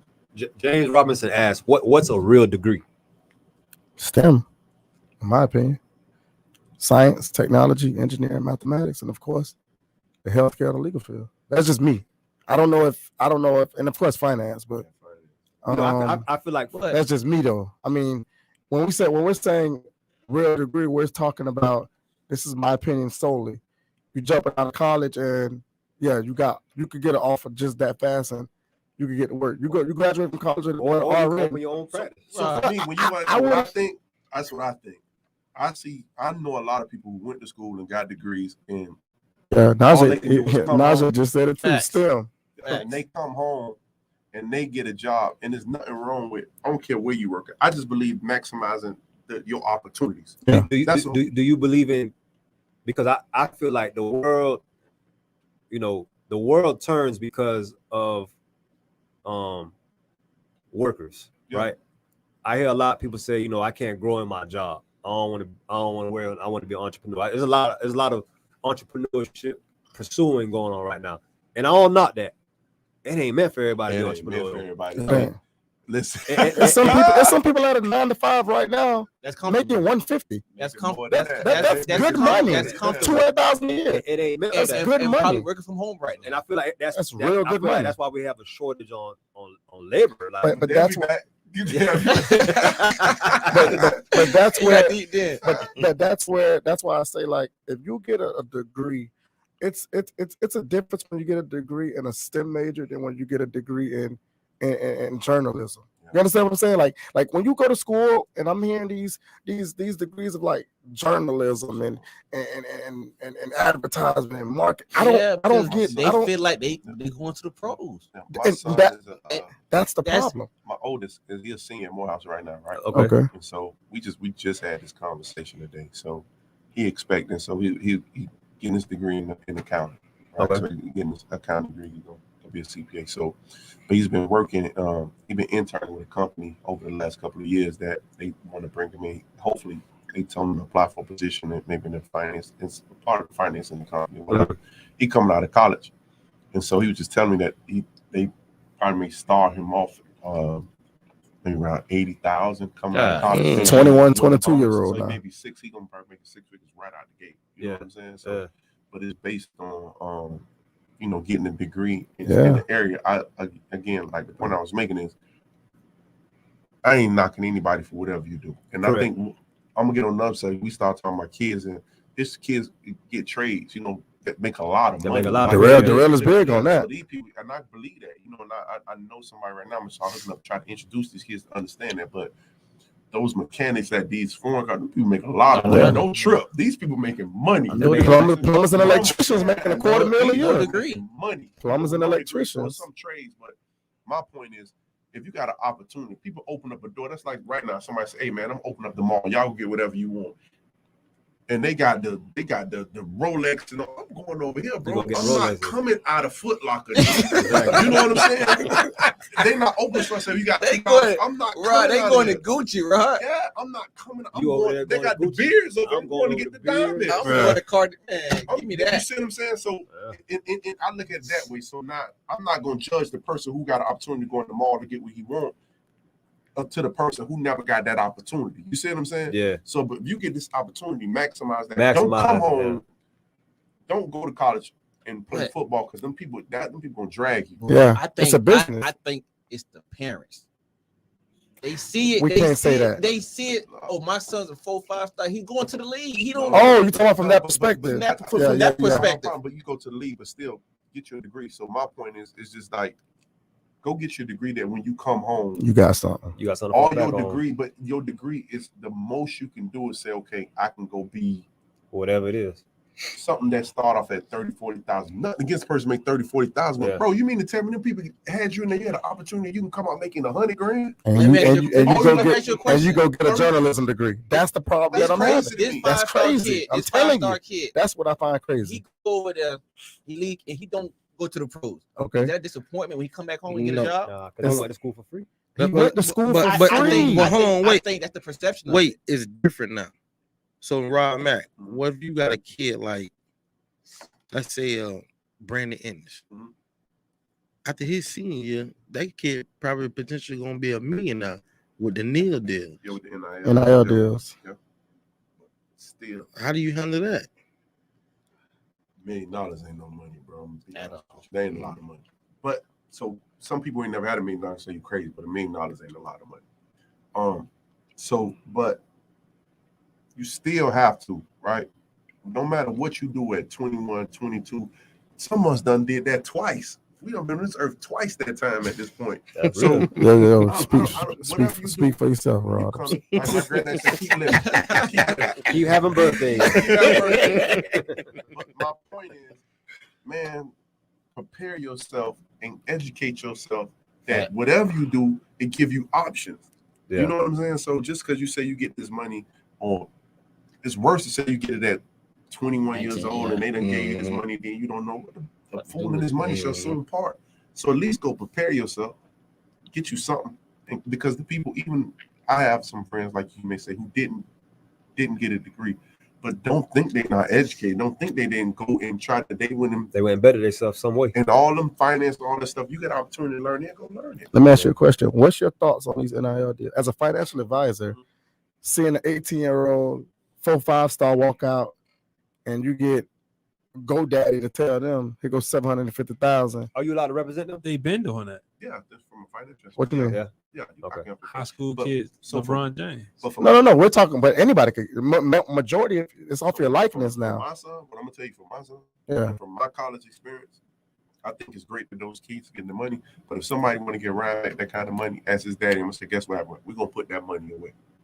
Go invest it. We're gonna invest. We're gonna put that money away because I don't know what he gonna do when he be 30 years old. You see what I'm saying? Yeah. I ain't gonna say he gonna get to use some of it, but the majority of that money, man, he ain't touching it. I don't care what they say. I'm putting my pistol out on them. We're gonna put the money up because life happens, dog. I have a finance degree, and I can tell you all the dumb shit I did with money being young. You see what I'm saying? Like you're just gonna do it. You know what I'm saying? So we're gonna put a lot, and everybody sitting at this table done some dumb shit. Absolutely. You know what I'm saying? That's just part of being young. So we're gonna put most of that up. Wow. Okay. So go ahead and touch on the what you was gonna say, Strong?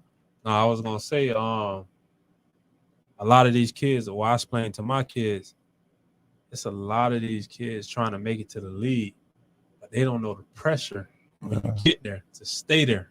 They just think when you get there, you made it. You made it. I done seen a lot. You gotta get past that rookie contract, boy. I done seen a lot of my homeboys who made it and looking up to me right now because I work for the city. Yeah, they come home and got nothing. That's what I'm trying to tell you. So that's the but does that fall back on the major they chose in college? Yeah. It falls back on the major they chose in college. I won't really say that either because with any major at the city right now, you can make 6 figures. You just need a degree in anything. To get a degree, so makes sense. You just got to use that degree. That degree. So Rod, you were gonna say a dislike that you don't like about high school football. I think my biggest issue with high school football in South Florida, I think high school football in South Florida is dying. It's dying? Whoa. Yes, sir. Elaborate. We're not the Mecca no more. Elaborate. So who you think is the Mecca right now? Cali, Georgia?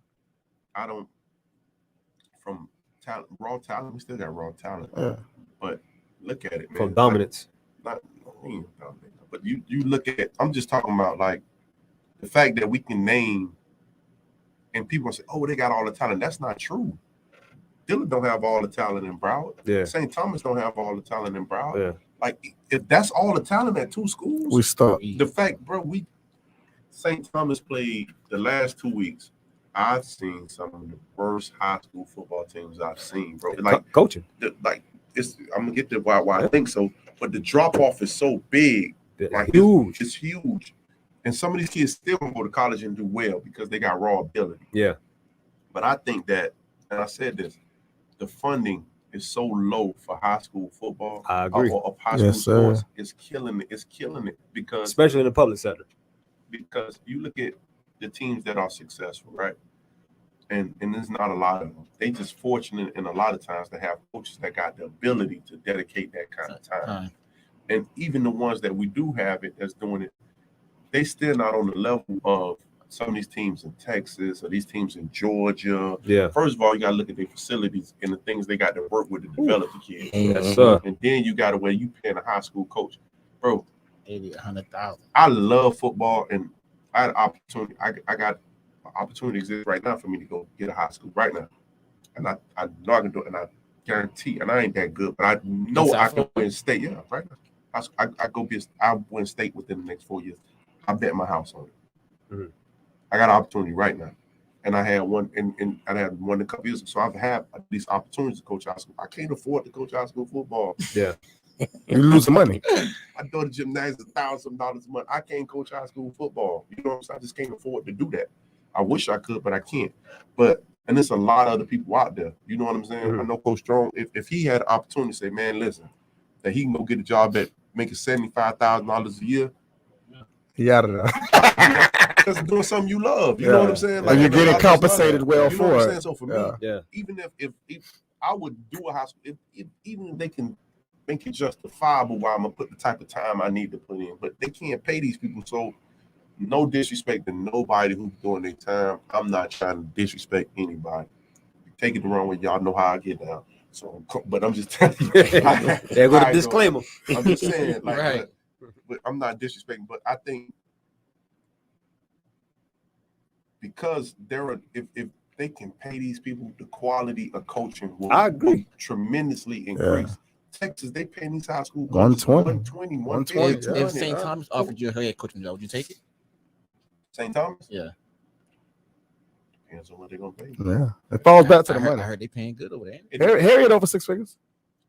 If I love coaching, so taking this but that I can come down to that to do something I love. You right. It gotta make sense. It can make sense for me. I love to coach football. I love it, but I can't do that because I can't afford to be a teacher, and I can't afford my bills just too much. Yeah, I can't afford your lifestyle. Yeah, my lifestyle. I can't afford to do that. So and I don't look that good, but it's gonna leave me, boy. I need that little bit. But I think that's a lot of people. You know what I mean? So I think that's why we dying. Some water, but let me get drinking water before I choke. I think that's what's going on. That's why we dying. I agree. Me and Strong had this conversation all the time. I feel like in the public sector, it's just not, and it's not just football. It's just those stipends. Basketball really don't even exist. What year you came out for? 99. So I'm a couple years old. But you can remember when basketball here was good. It was big. Basketball really don't exist. Damn. That's when Ely, Deerfield, Dillard down to Miami High, Miami West, Hollywood Christian with Tony there. South Miami. It was a stick out there. It was definitely a stick. Damn, basketball is dead. You look at if you really think about it, basketball. Let me ask you this question: North Florida coaches get paid? Orlando and up. Hold on, Mark on right now. He coach at Lake Wells. He the OC at Lake Wells. Mark, is the coaching pay up in the northern part of the central and northern part of the state the same as South Florida? Head coaches making what, 3,500? Head coaches making 3,500. Well, coordinators make what, 18? 18. Yeah. Mark. Something not in private school. No. He's at Lake Wells. Mark said no. Can I tell y'all this system? They're not getting paid. Why this system don't work? And I'm gonna tell you. Mark said 2 bands a year. Right. This is the issue, right? We don't have enough black men being teachers. So that's our biggest problem. Okay. So because we don't have a lot of this system was designed as just a stipend for teachers to help teachers. Yeah, so bring a little bit of money in their pocket. Think about this. So now we don't have a lot of black men being teachers. So now you got, since you don't have a lot of that, those guys going back to being teachers, you got, they was in the school system at the time teaching, and then they come from teachers was coaches. Yeah. So when you were teaching, so you're getting a $5,000 bonus to coach. Like, okay, now it makes sense. Yeah. A couple of grand, it makes sense. But now, these people not teachers no more. And so you don't have these black men in the school system that's teaching, so they can come out there and coach. So it's hurting it. You know what I'm saying? Yeah. Especially at these inner city schools. Yeah. It's killing it. So now they got to get dudes just sitting on the couch all day, just come out like, Little League coaches are better than some of these people, man. Yeah. But so let me ask you this question. Little League, you don't feel like the parks are dying because coaches want to join forces, or coaches are afraid that a lot of people ain't gonna do what you did, drop back down? Yeah. I think if you want to think why I say it's not, people say the super teams killing. It's not the super teams. It's changing. First of all, I think youth football is changing from what we used to seeing. Youth football is becoming more like AAU basketball. I think it's eventually I think it's eventually going to become where you got like the rec ball and like AAU type football, like travel type stuff. Yeah, like elite team. like an IMG on a youth level. I think it's going to become more of that. And the reason why I think a lot of youth football is dying and teams are suffering is not because of people doing super teams. It's just the fact that when we played football, if you had 17, 19 kids, that was a football team. Go back and look at y'all football pictures. Look how many people was on. That's how we were on AU, 19 strong, bro. That was 17. But now you're carrying 35. 35. Yeah. You're carrying 35 on the team. So For those what, numbers, 38. For 38. I don't have a problem with it, but that's what's happening. So now we don't have the need for so many parts, and we don't have the need because you don't have enough people. You see dudes, you got these parts, you got 3 dudes coaching anyway. It's not a need. You got 14 kids and 3 coaches. Go put it with somebody else and make a team, bro. But that's what I was saying. Like, as I said, I love the Flow League, but I feel like it's too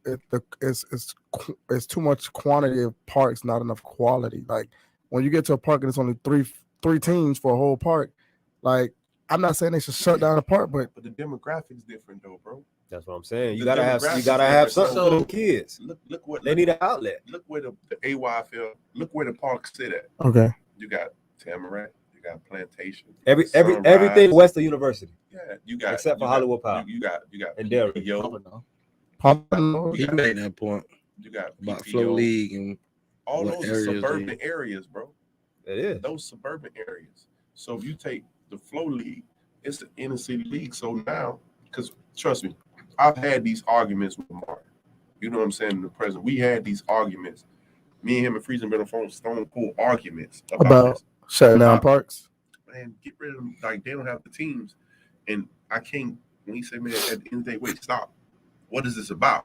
It's about the kids. So it's like, man, it's about the kids. So you want me to tell them 2 teams that may be over in Oak Grove, them kids that whatever that y'all can't play football no more. You're right. Because if they shut down, what's the closest park? You're right. A lot of them won't play no more. Some of them won't play. So it's at the end of the day, if it's about the kids, right? So I get it. I understand. In the AYFL, they can operate different because it's a lot more stability in the communities over there, bro. AYFL is not about the kids. But I told you that. It's not about the kids. I mean, we're going to call it what it is. Let's just be real. Let's just be real. They're not about the kids. Let me tell you something. It wasn't designed for inner city kids. It wasn't. You know what I'm saying? We just came and took it over. Not even that, because you got to think about it. Like AYFL started like 96, 97, right? And the real good team, we played in it. You know what I'm saying? The Cooper Cities. They gonna go get a few kids out the hood, and they run through everything. They gonna go get 2-3 kids. The rest of the team, it ain't gonna look like us. You know what I'm saying? So now, as time went on, a lot of us started flocking over there for whatever reasons. Some of us may live there. I feel like I'm always gonna say that some kids that can't cut it in the flow come to the AYFL and they become successful. It's still what he just said. It's his point. I'm not gonna shut down Oak Grove. But I told y'all that because now you giving up on the kids. AYFL shut down 4 parks that I can know of. Yeah. then the flow ain't gonna do that because it's an inner city league, and at the end of the day, correct. For us, person at the end of the day, he's gonna, at the level that a lot of people it's better, want to win and do all kind of. But at the higher level, when it comes down to it, because I've had these arguments with them, like, man, listen, because we had arguments like, look, man, let's make this league 10 teams, tough 10 teams to make a tough league. Yeah. And that's what we had. And it was like, bro, which one of y'all gonna tell them kids they can't play football? Yeah. Like, which one of y'all gonna have this conversation? What parks AYFL? Shut down. Creek shut down. Cooper City. But Davey. did Creek shut down because they weren't having enough members? See, it's a difference. Creek shut down because the city ain't want them no more. Yeah, it's a difference. The city ain't want AYFL ain't had nothing to do with it. The city ain't want the city was tripping on Creek. Yeah. The city was like, I think the only part that folded was the Rebels. For a lot of the Rebels. Like Cooper City. Pasadena. Cooper City. Pasadena folded because same thing though. Like it wasn't because of the league force. Davey and Cooper City merged because Davey was having issues with the park. It's, you know what I'm saying? It's a numbers thing, dog. Like at the end of the facts. That way y'all went over. Real. You know. Yeah. I think and at the end of the day, bro, and just the AYFL are in communities where it's just a lot more stability. Yeah. Talking about look at the medium household income in the areas, bro. You're talking about Plantation and West Pines, and you know what I'm saying, these suburban areas, as opposed you start talking about Oak Grove, where you know people like not just North Side and Liberty City and Queen Cherry, these inner city areas, bro. You know what I'm saying? So you can't expect them to say, "Oh, they don't have all the teams," and them kids don't look like. Man, some of these people ain't got no lights on, bro. That's real. Like, let's keep that's real. That's real, right? So that is so real. You know what I'm saying? It's two different things. Apples and oranges. I say it all the time. So AYFL don't care about the kids. I'm not gonna say people man, don't care. They send them kids to nationals. Send them kids to nationals. It ain't about that though. They lead, you know what I'm saying? They ain't. That's not what the league was designed for. But time changes. Yeah, time changes, and so can you. Yeah. I remember back in my day playing football. I played to my coach's part. That's true too. Now, yeah. A lot of kids traveling. I live in Sunland, and that's why you got 35 kids. I played for Barracudas because I played for Barracudas. I'm not finna send my kids here. I played for Barracudas. I send them with you because I played for Barracudas. His mom wouldn't let him go to Sunland, like walk the street. You were allowed to go to the She had to walk. She had to drive on the holiday. I played. But see, when I played, it wasn't all these 6U, 7U, all that. We had A, B, and C team. Yeah, it was only 3 teams at the park. Yeah, so that's why I come up. It wasn't all these 80 baby. That's what I'm saying. It's a lot more age groups. It was double age groups back then. We played 18 B team. But teams were smaller. Could you blame parents like for taking their kids somewhere else? No, because I talked to and that's why some of these parks is folding. I talked to Tyson dad, your quarterback dad, and we was having a conversation. He was like, man, I think they're from Michigan or something. He's like, I used to travel 45 minutes to go play hockey. Like it's nothing for parents like in other sports, especially travel baseball. They're gonna get on. I gotta look my Courtney Mallory, his little nephew Mason. Every weekend he's in Orlando. Basketball practice. Soccer like that too. He has practice Friday night. Football like that in other states, man. Yeah, Atlanta like that, right? Georgia, and the OG Ducks team. Atlanta Ducks. The Atlanta Ducks. I heard people across the border. The Atlanta Ducks was like that. Yeah. So it's a big thing for us. You want to know why it's a big thing for us? It's because if you look at the demographic area right around Plantation Wildcats, you got, we'll say a 3.5 mile radius. You got Plantation, you got Lauderhill, you got Lakes, you can squeeze in Tamarack, and you can maybe squeeze in Sunrise. And you got Hurricane. You got Sunrise. Sunrise. You got to remember Sunrise and Lauderhill, they're neighbors. Sunset Strip. Now I get what I'm saying is in these other parts of the country, it's one part, the next one 30 miles away. Yeah. Get it how you live. Yeah, so I think in South Florida, we don't always have the best talent, but we got more talent than we got more talent. Yeah, facts. So we can do that because we got so much talent. Yeah. We just breed them So with that saying, why we haven't won FBU? Frank, what's up, Frank? Rod, you ain't win FBU, Rod? Hell no. So wait, hold up. Why we ain't win FBU? So I think we won it on some teams, but I think for some people take FBU. Some people take FBU a lot more serious than we do. Yeah. A lot more serious than we do. Do they have the advantage in Georgia because they get to play year round? What, for the FBU? Yeah. I lost to Tampa in the FBU. So I lost to Tampa. They had some good ass players. But then I think they built that team just for somebody, and they had somebody in FBU that was built that team and put it together. And then they had Team Tampa. Here we got, we got Dave Broward. Like, you know what I'm saying? We don't have one. And then they put a real team together. They was good. Jack Sawyer won it on 6th grade. Jack won it. Yeah. Well, yeah. Chris won it too. Yeah, Chris won it. Chris lost 8th grade. Well, 8th grade a whole nother animal. We haven't won it. Jack was the last one to win it. Chris lost against Utah with Amari though. Yeah, he didn't win 8th grade. 8th grade was too hard. I think the last person who won 8th grade was Naquan though. Naquan, yes. And James. Yeah. His last one. I think people now, and then that was earlier. Now these people building teams they do FBU. Like some of these people, that's what they do. Hey, Atlanta, they do that. They live by that shit. What? We do FBU, man. Hey, look, FBU trials come out, 2 days trials. We focus on our lead. That's why we focus, and then we got. And when I did it, it was hard because we was doing FBU and nationals at the same time. So I was burnt out, man. Yeah. Yeah, it was. You was doing AYF. I did. We did battle. We did. We didn't do AYF. We did battle. We did battle, and we did FBU, and it was right back to back. So we was playing the game.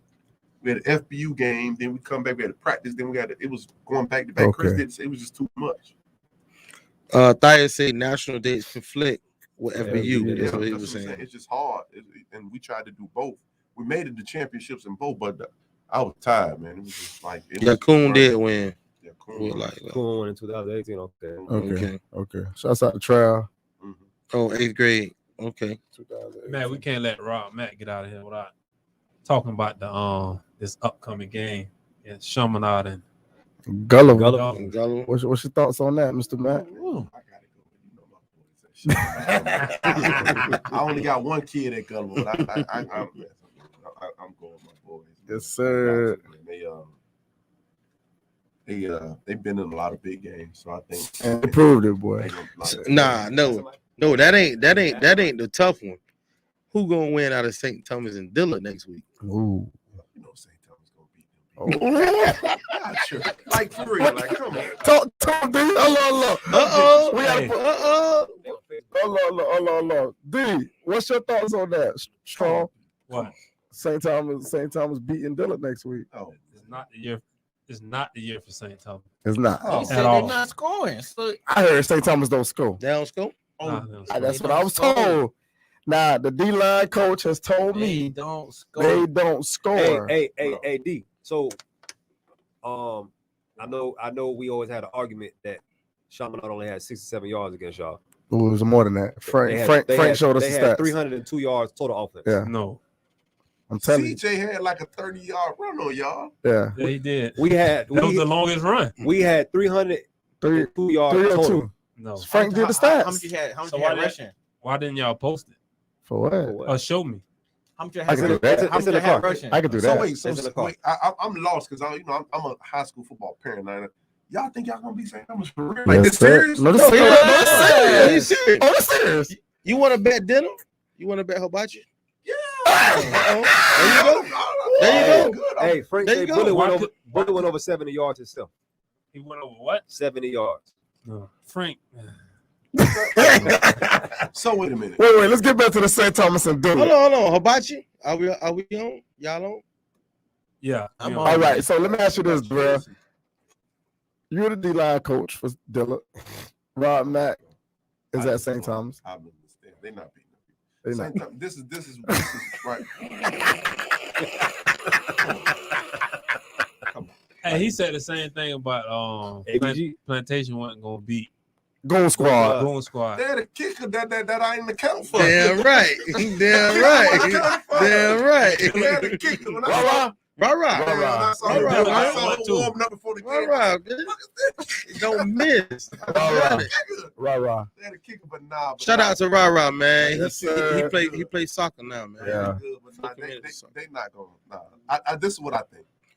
I think that St. Thomas is, you might can put the first 11 out there can match them, but St. Thomas too deep, bro. Like they just got too much depth. I just think they got too much depth. And let me give you my opinion.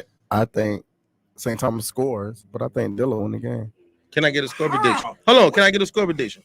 21-18. We talking about the same. We talking about the same Dillon who lost to Chaminade. That Dillon. No, they got thrashed by Chaminade. So that Dillon. How you lose a scrimmage game? Okay, there wasn't a kickoff in nothing about nope. that game? Nah, you get it out to 20-25. All right. Yeah. Let me ask you something. Do St. Thomas kick at the bug? Well, y'all kick it to number 2. What number was I'm 2, not right? a coach. I can't speak on that. But if Do you think they will? If I'm coaching, I kick the ball. See, that's why they lose.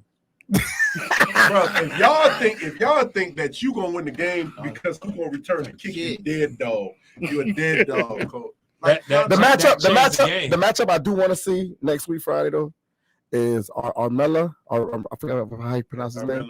Armella and Najee. That's gonna be I want to see that. Y'all know Najee like a son. Yeah. Najee will kill him. Hold on, wait. Ron gotta finish. Ron put his head. Talk to I me. can't go against. I can't speak on that because that's my team. I'm going with St. Thomas, but that's my son on the other side. Yeah. So I can't speak on that. I think that's gonna be a great matchup. Rob, Matt, like, don't you got a linebacker over at St. Thomas too? The kid, like they say he run like a 4-4. Jose ain't play for he ain't play for Rob? You talking about Nick ain't play for Green Bar. Nick. They say he runs a legit 4-4. Nick fast. It's gonna be a lot of scouts out there next week, bro. I saw him. That's Brandon. They raised that up. They play next week. They play next week. That's gonna be. Listen, I'm just going to see Najee and Armella go at it. That's the only reason I'm going. I already know what Twan. I ain't worried about all that. No, I want to see Armella and Najee. I want to. The matchup is Twan against Chance. No, what's his name? Number 4. But y'all can't. Cam. Listen. I tried to get Twan to come play for me like every year. I saw him at a lot of years. I saw his potential down. Like, I want that kid. We was beating him by 1 million points, but I wanted him on my team, right? But I'm gonna tell you this: he's a very good sophomore, man. He's a very good sophomore. A very, very good sophomore. Put that boy out in the water, man. Come on, man. Don't put that child out there in the water like that. Definitely gonna be out there in that water. Hey, what is the name of Cameron number 4 from? Yeah. I ain't gonna lie. Listen.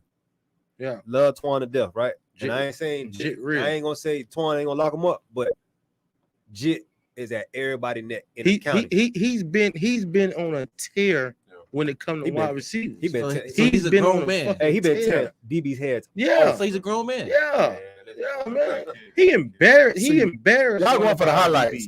I want to see Armella and Najee. That's all I want to see. Mono fucking Imano. That's gonna be a key matchup. Can y'all stop listen, man, Armella and Najee. That's what I'm going for. That's the reason why I feel like we win the game. They got a real good D line now. Strong. I think for you, they got a real good D line. Your D line. Can they play 4 quarters? 4 quarters of doing it? Because after them 4 horses, y'all ain't really. We have a great rotation.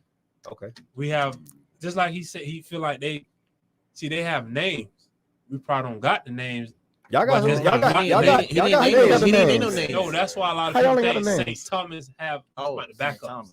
Oh, okay. I'm about to say backup. What the hell? So we have depth. Now a team like Heritage have no depth. That's a team that have no depth. We have depth. So this is the question. Y'all just don't know. This is the question right here, right? St. Thomas played. I think I'm gonna say St. Thomas' toughest D line that they face probably is gonna be St. Francis. Yeah, my goodness. Yeah, that probably was the biggest, most physicalist D line. Anybody, them people was the real deal. Coming down that they face. How many yards y'all rushed for that game? If you had to do a guesstimate, they ran the ball pretty decent. They ran the ball decent. Man. Listen, I don't know if that. I don't Weston know if gave him hell. Number 25 back, man. He gonna talking about Jit from IMG. He's I forgot his name. Weston gave them problems at first. Who?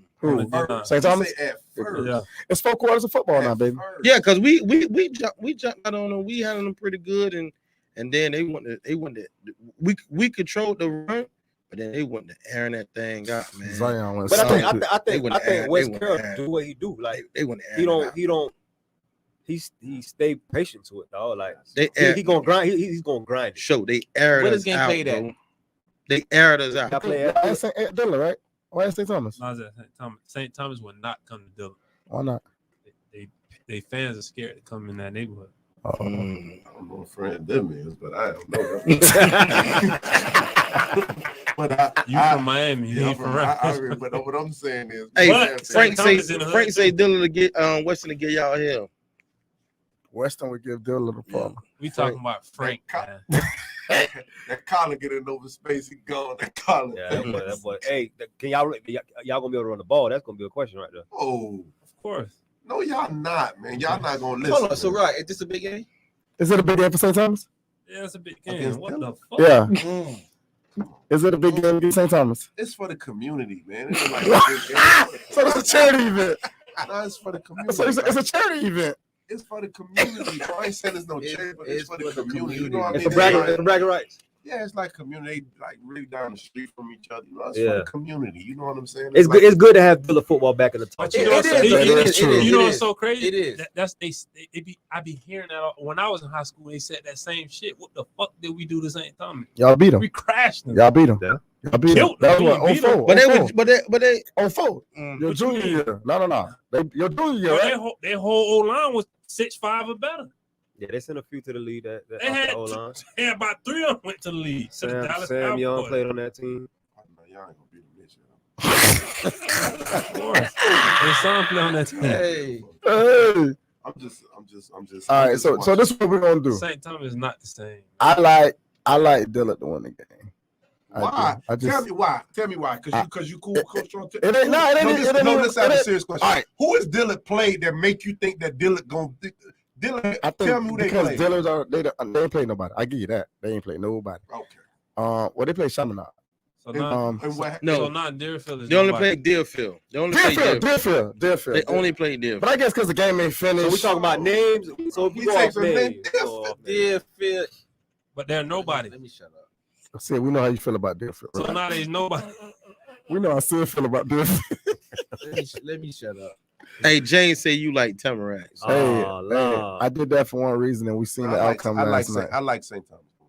I'm gonna get a hibachi dinner off of it. Oh man, so Deerfield is nobody. No, they somebody. They're a consistent program. They're definitely a football team. Yeah, they're a consistent program. They were the most winning Brown public school. Yeah, so you got to give them credit. You know what I'm saying? Shout out to Fife. Gotta give five, man. All right, no. We got the black hole on right now. Fred, the St. Thomas score on you. He gonna say he gonna goose that hunting. You know he gonna say that. Ask him, do he want to bet hibachi dinner? Oh, there it is. Fred, say, would you like to put a hibachi dinner on the line? Benny Hunt. Hey, and I'm gonna tell you what he told me. I eat good now. I eat good.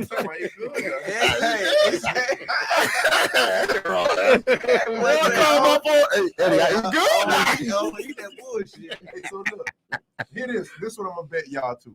This what I'm gonna bet. Oh, Fred said, get that. He on that. Tell Fred this what I'm gonna do for him. He listening. He him. Frederick. This what I'm gonna tell you. I like St. Thomas defense to outperform the black hole. Ooh, now you got to take that one personal. Whoever give up the most yards and points. There it is. What the black hole want to do with that? Talk to me, Strong. Put it on Strong. Hey, Strong, you gotta talk to me now. You gotta get him online. Let's get Mr. Miyagi to give this. I ain't gotta come on. No. Mr. Miyagi, did you hear that wager, sir? Nah, bring him on. Hey, that was a good one, boy. Because this he can't. I'm a defense Dillon will not outperform St. Thomas. So we're talking about yards, points. What is it? Whatever we're gonna do. So this is what I'm saying. Because I can't really put the whole. You're a defensive guy, right? So I want to come and say, man, when we played good, man, we lost the game. because the offense 3-0. You know what I'm saying? I ain't gonna put you in that situation. So here we go. Your defense is something that y'all control. I like defense to perform better than y'all. So when we say perform better, yardage, so say like my D line overall have 10 sacks, yours have 1. What that mean? Who gonna give up the less points? Less points and less yardage. Points and yards. Points and so yards. when you go Points and yards. Points and yardage. Okay. I think that's a good thing. Hey. Fred says a lot. Fred says a lot. All right, Fred. Tell him you say you eat good. No, he eat great. Oh, we say, hey, you know what Desmond Reed? Ledez almost did y'all in, but I'm just saying. That wasn't a comment. It's just coming off the comments right now, baby. Dad called me and told us, like, man, y'all gave him hell. Yeah, he was just being nice. How did he do? What did he do? How did he do? He did good. How did he do? He did good. Like after all the lightning delayed and all that. He went over 100. Beginning of the game, no. He ain't go over 100. Okay. So he go over 100 the whole night? So you feel like y'all gonna kill? He said they don't score. Hold on, y'all stop. I know D-line can give Hank a little run. Listen, the last time I heard them say this, they were only thing that they have better than us at St. Thomas on defense is linebacker. Y'all secondary is not like that at all, and you know that. You feel like, come on, bro, and you know that. Can y'all throw the ball? I seen what the Western receiver, not Juju, but Bug is a way better receiver than Juju. So let me ask you this question, right? And he had over 100 yards against y'all. So Juju good now. Wait, so wait. Juju tough, bro. Wait. Tough So, now. I know he's good. And he had 100 yards win. Like when the game is out of hand, we put everybody play. Don't do that, bro. Did he score first? A second? Yeah, but don't do that. The game got out of hand. Don't do that. The game got clearly out of hand. It wasn't like they scored after, But y'all got depth. It was for the community when everybody played. Y'all got depth. But we talking about everybody. We talking about Hey, son, who did he score to this game now? So listen. I got to go to this game. Oh, St. Thomas did it? Yes, Yes, Who you like? I can't speak. Who you Honestly, like? I can't speak on if y'all got a bet because I don't know the kids. I know y'all got a safety that I saw that I played. I liked him. I saw We him got a last bet. year. Who do you like? So I liked that safety y'all had. I got a bet. Yeah, we're going to leave that bet offline. Who's Mike? We'll leave that Who I bet. like? Yeah, who you like? Dillard Stills quit while they were up on Who got a different. bet? I like St. Thomas. Easy. That's easy. I like When you go to underdogs. that third, fourth quarter, I'm gonna tell you how much a big game. I'm going to the Alabama team. I ain't even staying in town for that. That's not like I'm keeping. I didn't even see, like, I'm not getting caught up in that. Last time Dillard tricked me like that. Central me when they were playing Central. Y'all tricked me, and I'm still bitter because of that with the black hole. Yeah, they had me. That shit was 36 zip, right? On the first day, I was on Dillard's side. I'm like, hey, Amar just scored again, huh? damn, y'all got to show me this time. And it's the same way They didn't even throw balls the ball. Get out of here with the bullshit. I don't care what happened. I'm telling you what at the end Hey, of the Frank. game. Hey, I Frank. Something I sent you the invite. I sent you the invite, so you come on. See, Frank. this is what we going. This is what we going off. That's why a lot of people go against Dillard because Chaminade. no, the Central. Central. So You know what? I'm done talking about the Chaminade again. I won't take to speak on it. Maybe if it come out of his mouth, y'all will understand why the Chaminade game went the way. But if you did 4 quarters with Chaminade, you think y'all would win? If we play a real game, y'all would win. We'll win. Y'all tackles. Let me tell you something. Dyer said they definitely tricked Y'all everybody. tackles. Hey, Tavares said Juju had a better game against Chaminade than Bugs. They didn't throw Chaminade the ball. Go ahead. I mean, throw Bugs the ball. Of course he would. Hey, so let me ask you this question, Strong.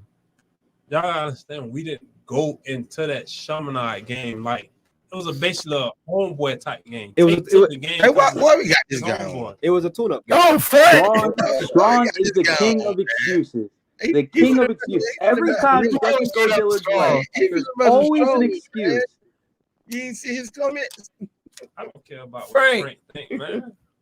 Frank, He cannot care about anything, but all I know is he scored 16 to nothing. 16 to nothing, and Bullet didn't even beat them. They let Speedy beat them. Hey, I'm gonna put the spread out early for that game. I give St. Thomas you can have the -13.5. Jamboree game, bro. You can have it. You can have it. They beat us. I'm gonna give you minus 13 and a half. I don't speak about minus 13 and a half. Frank, minus 13 and a half. gave you minus 13 no, at the half. No, Frank. No, he said minus 13 and a half. At the half. I don't think they cover. No, minus 13 and a half. I'm giving them 2 scores. No, 13 and a half. I'm giving them 2 scores. Okay, so he said St. Thomas beat him by 2 touchdowns. I don't like that. That's cool, Frank. That I don't like. That's your opinion. 14? I don't like that. Hey, we put dinner on it. Hey, I'll give you 13 and a half. I'm going to give you 13 and a half. Gave you 13 and a half. Hey, he got I'm going to give you 13 and a half. I'm going to give you 13 and a half. I understand. Fred got a lot of hate. Frank is a media guy. So Frank, he said you're a media guy. They're not. Hey, his opinion is irrelevant because he's an assistant of like an assistant, basically. So it doesn't really matter. But hey, let's talk. Let's talk. That's why I'm not even gonna argue with you, man. Western was what? They beat what? 31-14. Something like that. Yeah. Hey, so strong. All jokes aside, right? Y'all what? 30 something and 1 in the last 3 years? Yeah. About what you mean? Nah. Like regular season And 2 regular season, right? Mm-hmm. Just in general, y'all lost 1 game in the last 3 years to Central. Yeah. Central was y'all last loss. That wasn't with Tate, was it? No, I'm just saying. Last year, they finished off with Eddie. They went undefeated last year. Undefeated. And they finished off with Eddie with the Central loss. There's some kids on that team that lost 1 game in the last 3 years. Yeah. They last year y'all went undefeated, won the championship, and they still undefeated now. Raw, they ain't taking a loss in 3 years, baby.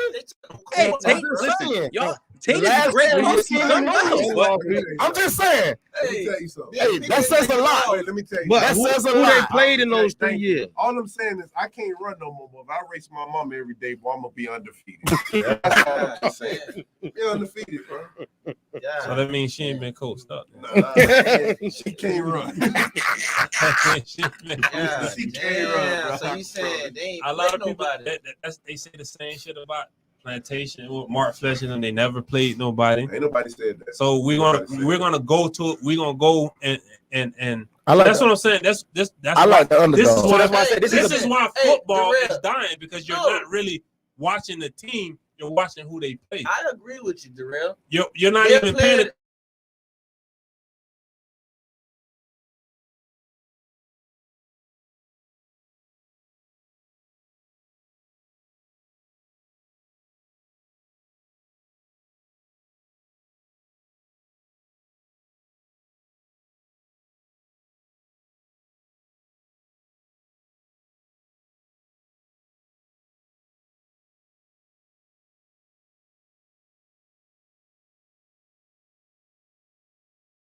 We not, but I don't think y'all that good. I don't think St. Thomas that good. I know that's why we got a din on it. So I think St. Thomas always was a good school, but I think they're falling off. Where at, coach? Everywhere. That's why they all. That's That's why they all. Okay, wait. Okay, let's go. That's through why this. that JV Okay. game, they pulled probably 5 of our kids to the side. Okay, but let me ask you this I question. never recruited. Let me ask you a question. Let's say this. Let me ask you a question. Who Come got and the build better it. quarterback? Who had the better?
And if he was at a lot of other schools, he wouldn't even be in that position.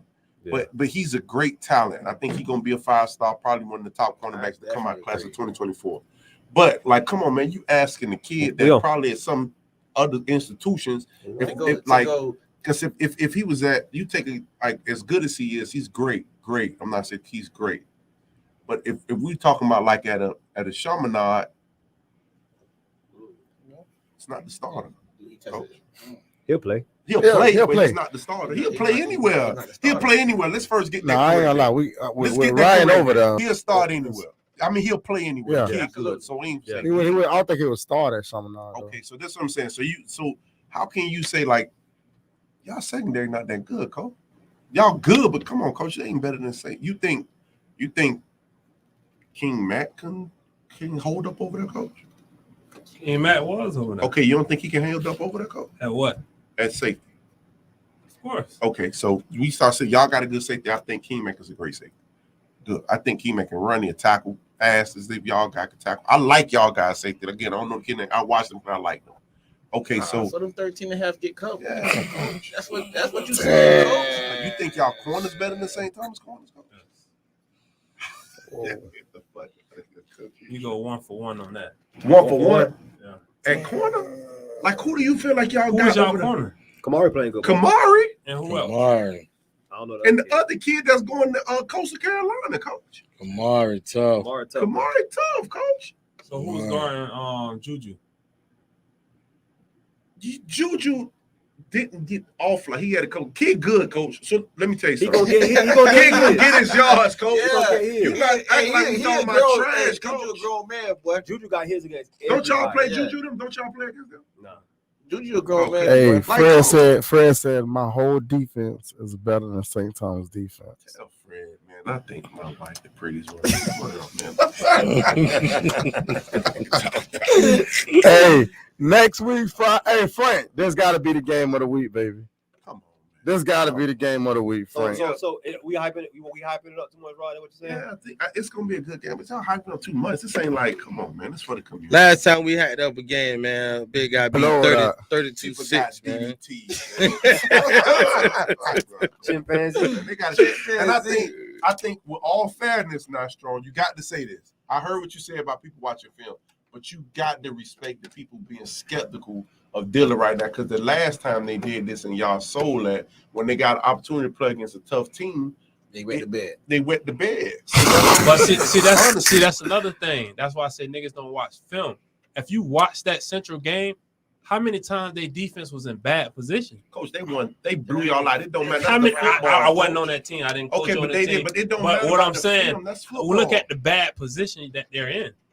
Did they? What was the score in the game? I don't know. I ain't go to. But I watched the game. What was the score in the game? Was in a lot of, and then they scored on the offense a lot too. What was the score in the game? 35-0, I think. We can't talk about nothing. But all 35 points didn't go on the defense.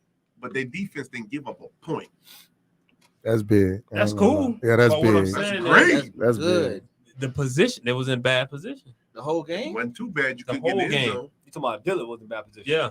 Hey, boy, Frank said he want to break. Hey, Frank said he want to break down Dillon film so bad. Central put him in that kind of position. Yeah, don't it ain't like they didn't have a chance. They didn't have a chance. But wait. In fairness, Amari was on the other side. In fairness, Amari was on the other side. Fred, man, you can't argue with Frank. Hey, so make no sense to argue. So early prediction, who you got? You want to be cool? Let them be cool. St. Thomas, Dillon. I'm gonna ride with Dillon. I'm gonna take the underdogs, man. Underdogs. You want to do a bocce? Yeah, no, I ain't betting on that. Why not? Hold on, watch this. Double or nothing. He got to clean his face first, bro. We can't bet him no more. Hello, Rob. Man can clean his face with me. The hell? Bro, y'all ain't bet. Y'all called the bet off. Sid called the bet off, man. That's why you ain't fucking with him. Hell no, Sid called the bet off. Sid, you been calling a lot of bets off. You both of y'all called the bet off. I said, Rod, ABG take you in. And then you know what Sid did? Sid say, That sledgehammer ain't finna scare nobody today. Ron put up a picture he put a picture of a goat on a mountaintop. Nigga, I've been doing this. When he told me, I had no choice.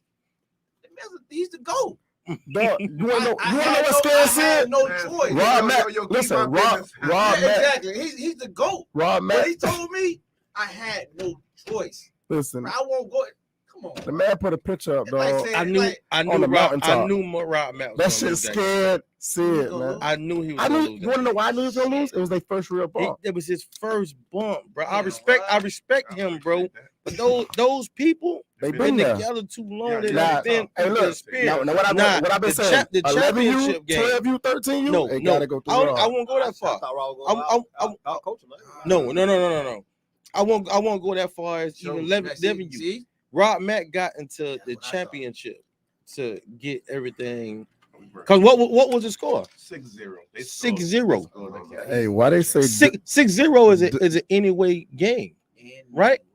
So now when they play them in the championship, who do you like? You want to bet your hibachi back? You got your chance right now. I gotta see. You want to bet your hibachi back? They gotta make it. So you think Gwen Cherry beating him? Gwen Cherry ain't beating them people, man. He thought ABG. Well, you can lock that out too. Rod, who are your way, Rod? Nobody. Who are your way? Yourself? Yeah, that's what I'm saying. Nobody in his way to get to the dance. Nobody in his way to get to the dance. Okay. Do I like him? Hibachi. The man trying to eat good. Frank said Dilla playing the School of the Deaf and Blind this week, probably. Man, we done with that, man. Hey, Frank, boy, you got banned from Dilla, boy. You better stop. Listen, man. Frank straight, man. Hey, Fred said stay off my sideline, please, bitch.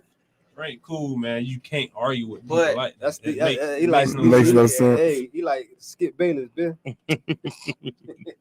You want clout. But I think, bro, I mean, clout. That's how you build your. He got a good chance of winning. But you steady ain't running from the hibachi though.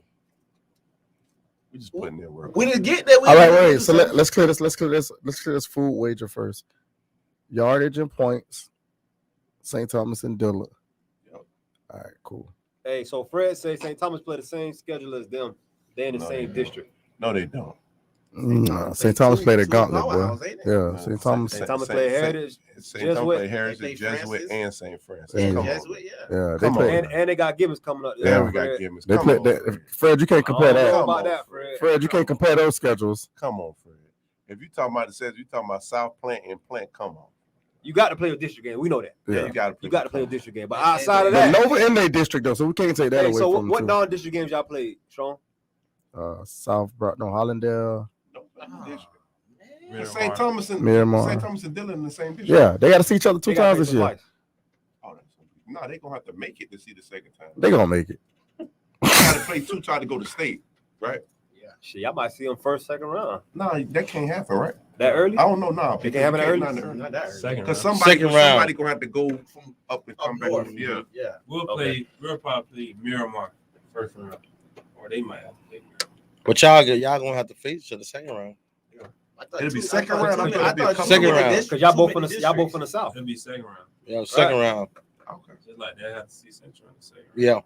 Yeah. They might see Central first round, boy. Bye Heritage. They gonna make it.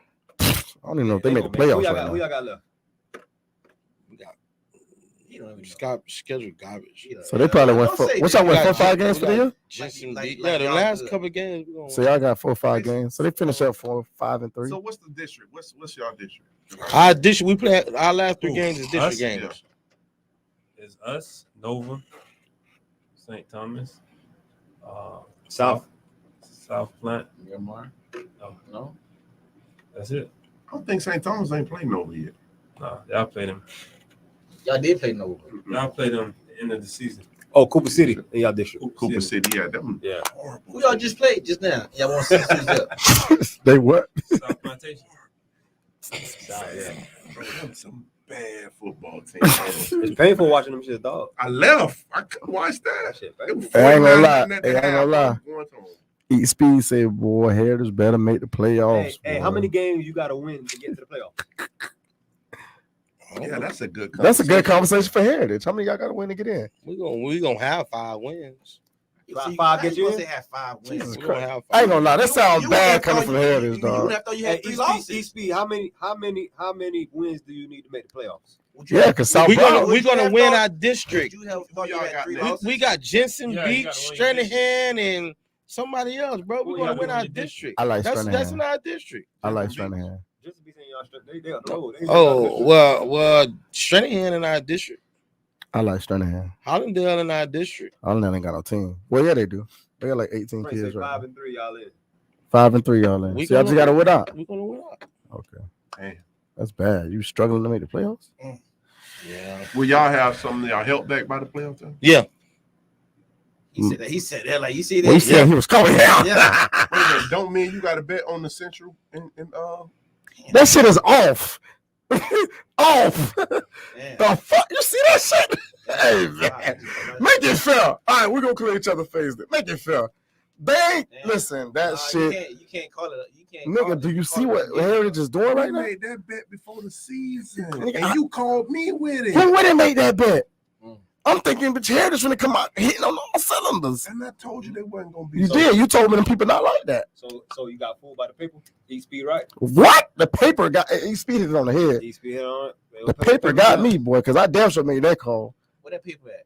We throw it in the garbage. No people gonna be a real dangerous team when it comes to time. Dangerous West. Next year or this year? Next year. No, next year they're gonna be really good. Next year they're gonna be great. Next year it's gonna be tough. It's gonna be tough without Blake this year. Without Blake, it's gonna be hard.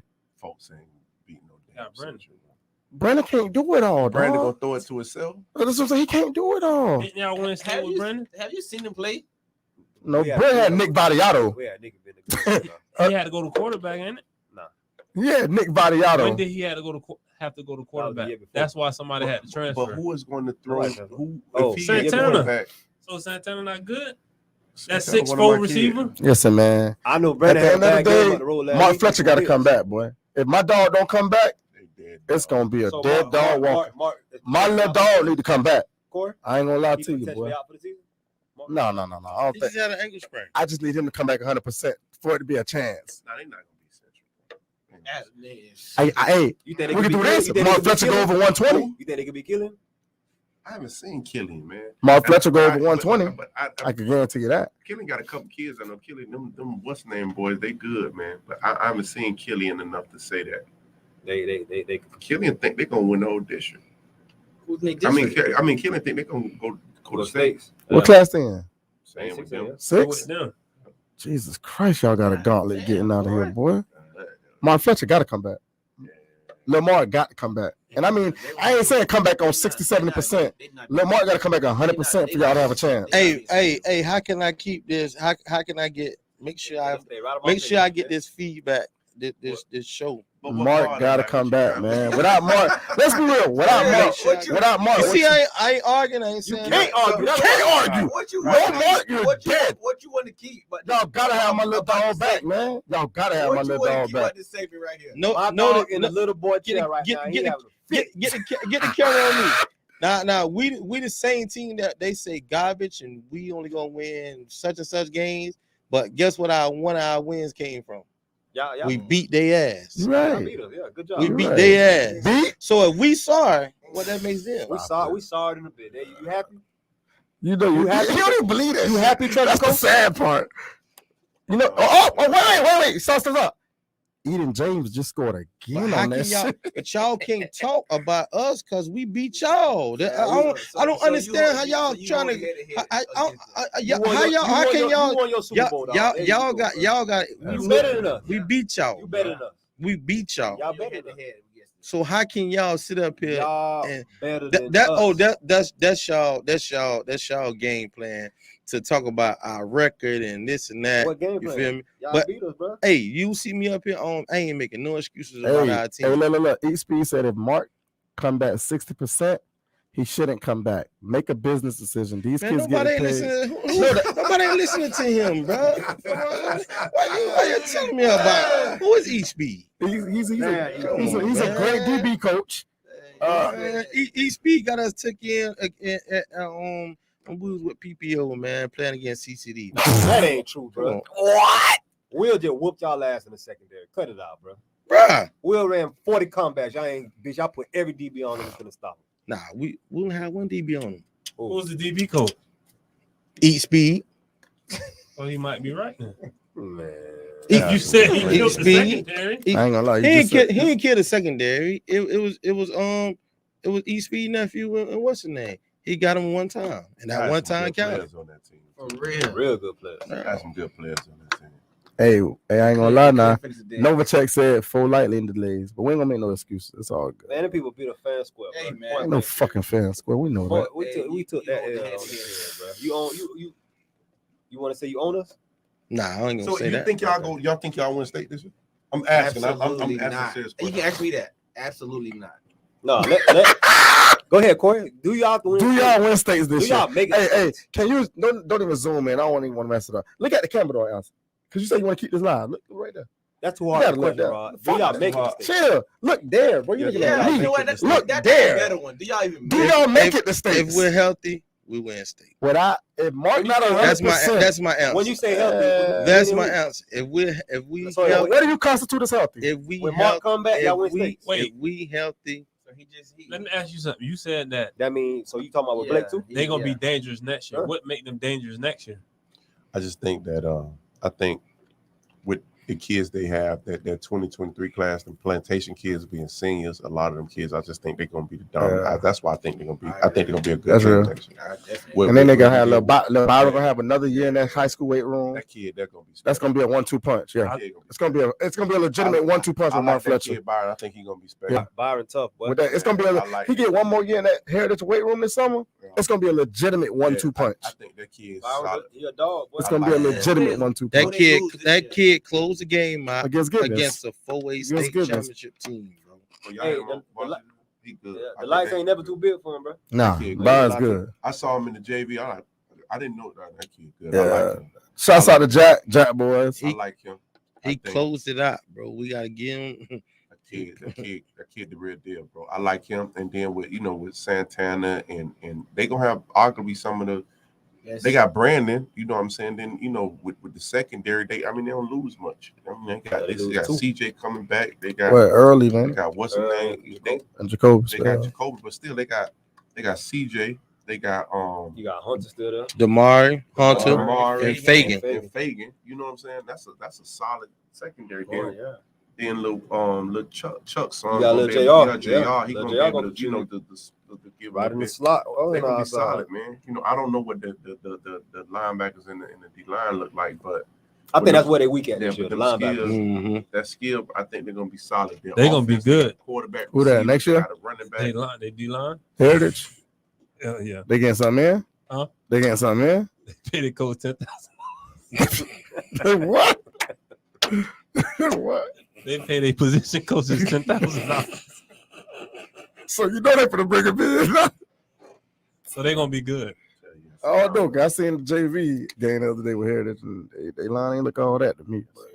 I can't speak. I just know some of the kids I know that are seniors. They should be dominant by that. They should have a really good team next year. You know what I mean? They don't lose much. They don't lose much. Yeah, Heritage gonna be nice next year. That's my opinion. I know kids I know. I think they'll be solid. Who's gonna stop Mark? They got a real 1-2 punch next year. They got an injury. Byron, get in that weight room one more year. They're gonna have a legitimate 1-2 punch, bro. They got a high school body now. I know. One more year of that high school weight room. Definitely got a 1 punch. They got a 1 punch. Mark Fletcher. I saw Dilla. So when I saw Dilla play, they got some nice sized kids over there on Dilla too. Dilla do got some. I was just talking about you. They ain't gonna be St. Thomas. I don't believe that wholeheartedly. They got some good looking kids over there though. Dilla got some good looking kids. That's my first time. So you going out? You taking the 13.5? You gonna take that?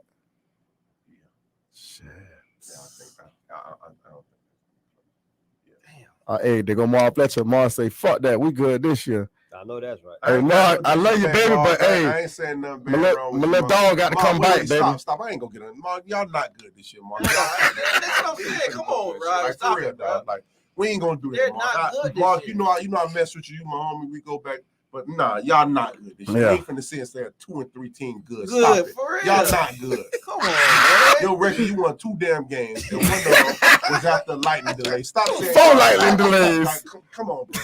Like, Y'all gave up 300. Y'all gave up 300-yard records, man. Y'all went viral. Coach. What you mean Stop lightning saying y'all delay? good. On what game? Chaminade. It was 4 lightning delays. So you feel like Chaminade better than Heritage? I'm all I can say is they won the game. Yes, they better. I'm just saying they won the game. It was a tough fought game. So how is they better? No. They got a better running back? No, the team that won. I'm gonna ask you a question. Do they have a better running back? Who that? Chaminade. Chaminade running back is the offensive player of the year in Broward County. Chaminade. Do they have a better running back? Chaminade. Offensive player of the year. Do they have better receivers? You said what? Do they have better receivers? Who got a better receiver? Receiving core? Receiving core? Receiving core, Chaminade got the better receiving core. Heritage. Over Heritage? Heritage. Okay. Go ahead. What about quarterback? Who got What we going off production? Are we going off production or names? You like CJ over Blake? See it. Are we going off production or names? So who got a better secondary? What? Core. Who got the better? That's a good debate. Who got the better? Are we going off production or names? Y'all know the kids better than us. That's the best. Chaminade got a lot of high level secondary too. Chaminade. Y'all saying Rob Mack is real? He's not being real. How am not being real? How am I being real? I don't even know the kids. That kid going to the kid. Tell me, come on. Let's come on. What he said? About what?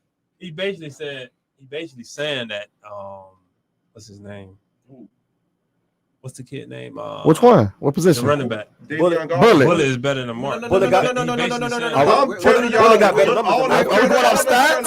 We're saying core though. Hey, but let me ask you this question. Running back Hold on. They have a better running back core than Heritage. I'm gonna say it again. Mark is a man by his goddamn self. Better running back core than Heritage. But we talking numbers, dog. Or what we talking? But we're not talking. No, we're not talking about. What core they have? Heritage what? Speedy, Speedy at receiver. Speedy play receiver. Speedy play receiver. The Number 10. Wait, he don't be in the back.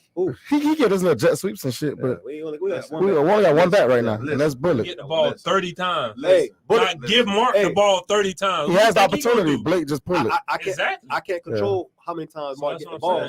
I just know that Bullet. His numbers are better this year. All I'm telling you. Yeah, his numbers are better this year. Didn't I tell you this before the season? Yeah. Bullet is going to be. What else is there to go by? What else do we go by? What else can you go by? What else do we go by? Hold on. Corey, what do you go by, Corey? We go off numbers, production, right? You want to be quiet. I'm not asking you better, but we ask you what you go by. Yeah, we ain't asking. Hey, listen, better. I think if my quarterback had more throwing yards than Zion, he's the better quarterback. Your quarterback did. How you know? How you know? You don't know the stats. You don't know the stats. He probably threw more. Okay, my running back at Ferris, he got 9 touchdowns. Okay. How many rushing yards? That mean that he's the best rushing yards. Rushing yards. Twan probably got the most picks. That mean he the best DB. If he's leading, yeah, he's up there. Come on, man. He leading in picks. Well, if he's leading in picks, he's in the top. He's the best sophomore. That's what they just said. He's a good sophomore. He's a great sophomore. He's a great sophomore. So that means he's not the best DB. He's not the best exactly. DB in damn. He got better numbers. He's not, but he's the. This is what I'm saying. No, he have better numbers. Wait. This is what I'm finna tell you. He's right. I'm gonna say 2 things. I'm gonna say 2 things to you. Number 1, they gonna go head to head. Who performed better? Who performed better when they play head to head? Out of who? See, look, he put y'all played South and Nova. That's what I'm saying. Thank you. If he okay, now they ain't playing nobody, but y'all just said numbers. But this what I'm saying. Right. But now it's who you play. This is what I'm telling you. Head to head, and I'm gonna tell you at the end of the day, rushing yards. Bullet had more yards rushing. Davion Gard's gonna be Davion Broward County Offensive Player of the Year. Period. He did win that. Period. He's Broward County Offensive Player of the Year. So don't ask me who better. You too quiet over there, Corey. Is he y'all not? Going off of numbers. How else do they say? You gotta go. Y'all pick and choose when y'all want to use the numbers. No. You ain't got. You go off impact on their team. We going off production. You go off impact on their team. That's a good one. But can we take Bullet off? That's a good one. Hey, go off impact on their team. That's a good one. We take Bullet off, but that's a big blow. Corey, now you can talk, Corey. Speedy, get off. No impact on the team. He get off. Has to go to Bullet. You can't tackle Bullet 4 quarters, though. Impact on the team has to go to Bullet. You can talk now, league, man. This is high school. This is not the league. He went and played the number 15 team in Georgia and put. I think that's what y'all caught up them on. The 200 on them. Y'all. And then his flowers, bro. And then, so you can tackle Mark all 4 quarters. Hell no. Y'all ain't tackle Bullet all 4 quarters, bro. And then Bullet.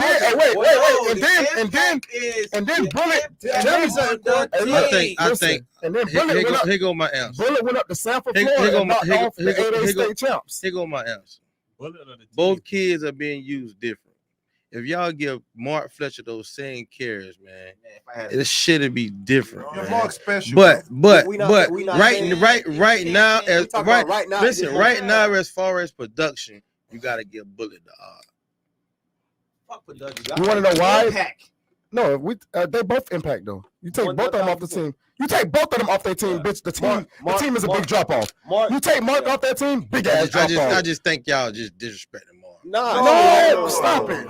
They definitely disrespect him. Y'all disrespect him. How we? Oh, where do we say to disrespect them? Y'all. Wait. Because hold on. The difference in offenses, man. The difference in offenses. I just said Blake keep pulling it. They're using Bullet. They're using Bullet. They're not using Mark. Man, Blake had more carries than Mark Fletcher. That's bad. I'll tell you that, man. No, when you answer that question, how did I answer? I said, Bullet is Broward County Player of the Year right now. That's how I answered that question, right? I ain't say. I said when you said who the best running back, I said Bullet the Broward County Player of the Year right now. That was my answer to the question. Mm-hmm. Ain't nobody hating on Mark, bro. Mark is tripping. You tripping? I ain't say hating. I ain't know. You said we got giving him no respect. Corey is not talking about today's show. The last show. I mean, I don't know what happened. The first show, the first show we said, are we going off numbers? If you go off production, Bullet had better numbers. And that's because Blake pulls it all the time. How is that? I don't care what Blake do. Man, y'all talking about that. Mark Fletcher, first team all county, man. Bullet gonna be that too. What's your point? Tell me what's your point. His sophomore year, Bullet gonna have the same accolades as Mark did his sophomore year, bro. He's gonna be all county. Probably so. If he don't win Broward County, that's all I'm saying. You know what I'm saying? Crazy. That's all I'm saying. Mark was offensive of player of the year in Broward County, and Bullet's going to win it this year. So that's all I'm saying. You know what I'm saying? Y'all going off this year because he ain't got the same production. We can only go by this year. That's all we can go off of. And listen, Bullet is in a better listen. Listen. I'm gonna say it again. Right now, you gotta give Bullet the because of production. Because Mark, I'm gonna answer your question. That Mark had last year. I'm gonna answer your question, but I'm answering your question. Dude, Broward County Player of the Year. But I'm answering your question. You say Bullet is in a better situation, right? Yeah. So if they on the field against them situations, they bring it with them, right? Nah. What you mean? No. Head is in call. No, Mark. I don't want to get into that. Mark beat Chaminade, bro. I don't want to get into Hold that. on. We're gonna talk about impactful, right? Look at the explosive plays that Mark had, right? You take those away, game is one-sided. Mm-hmm. You know what I'm saying? I think Blake beat Chaminade. Take away Mark's screen pass. Mark had a screen pass that Blake had a big run. Blake had a big run. But Mark had a couple. Mark had Blake had a big run. Explosive Blake plays, had a big throw. Mark special, bro. No, nothing against Mark. Mark had 3 explosive plays. State player. I wouldn't say. I think that swing pass was real. I wouldn't pass, and he had a screen.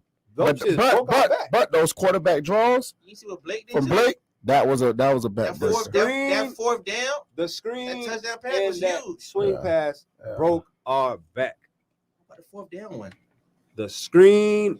You take those 2 plays away, Sid. So this is what I want to ask you. I ain't gonna go to running back. They both should play linebacker though. Nah. Shut your ass. That's a better career. That is true now. Bullet not a linebacker. Bullet could play, but Bullet running back. At one point, he was Bullet an athlete, man. No. I played. We played with Bullet up to Under Armour. He played in the football play. When we played in the Under Armour All-American game, he killed that shit. Man. He's a dog. bro. Yeah, dog. But he listen, he was the only kid. He was the only kid in the All-American All-Star game that went both ways. Shit, Bullet played linebacker this year, bro. That been played linebacker and running back. We played somebody, dog. Linebacker was tripping. Us. Us. Yeah, Harry. When they say, man, Cole, put me in. Yeah, us. On the goal line, bitch. Yeah. On the goal line, bro. Like, bro. You know what I'm saying? We're playing games and Bully say, man, Cole, put me on the offensive line. Bully don't care about it. He's that type of dude. Man. Yeah, but I think the better debate about them teams is who's secondary better. Chaminade played a better game than Heritage. No, I ain't talking about that game. I'm talking about just seriously. Like who got a better secondary? I think that's a good debate. Our secondary. Our secondary.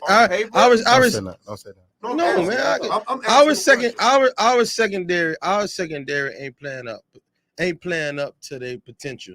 They projected to we projected to be this elite secondary, and we're not playing up to our potential.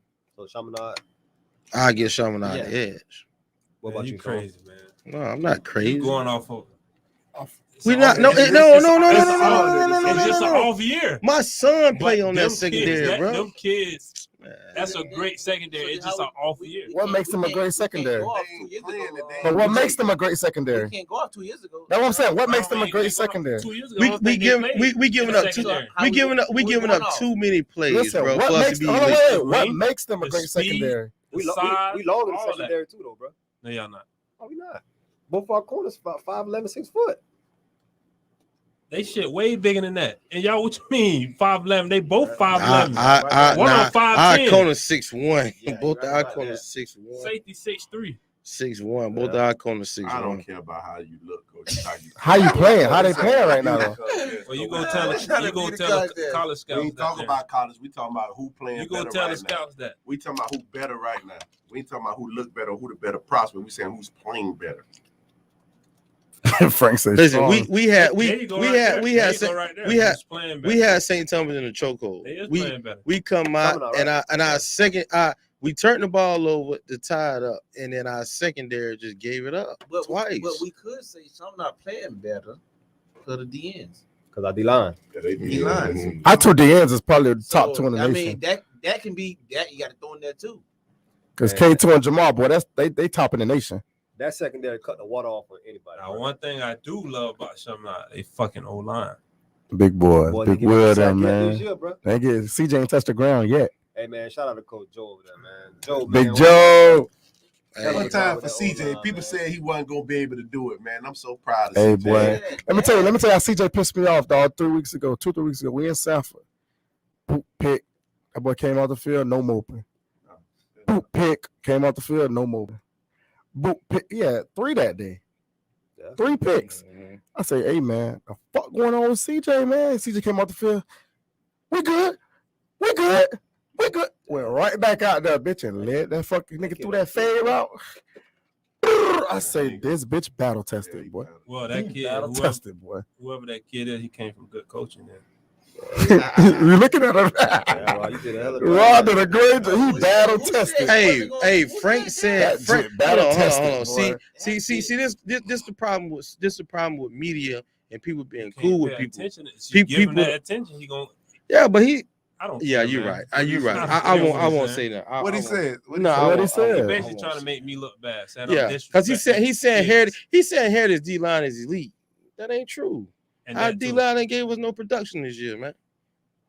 Our D-line ain't gave us no production. Now we're better with the nose guard coming back. We're better. We're able to start the run a little bit more. Ryan Turner, DJ.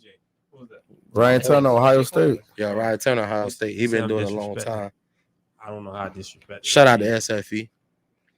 We just had to get the plug in. Fuck y'all up this shit. Huh? Say that again? On what? Yeah, 707. Come on, man. Y'all come on, Rob. You better. Rob Matt, you own these people? I told you they weren't gonna be. I ain't winning. Rob winning my business. Did they win one championship? Y'all beat them every time in the championship? What you mean? They got the same amount of championships at the end of the year. South Florida Express and DEFCON 15. Not. DEFCON went on the Chitlin circuit, man. Yeah. So now it's a chip. Head to head. Head is 1-1. No. What the fuck is you talking about? Head to head. No, wait. It's No, 1-1. What are you talking about? Head to head, they won in the regular game, and the championship game they lost. They lost when it counted. It's 1-1. They lost when it counted. What talking about? Wait. They lost when it counted.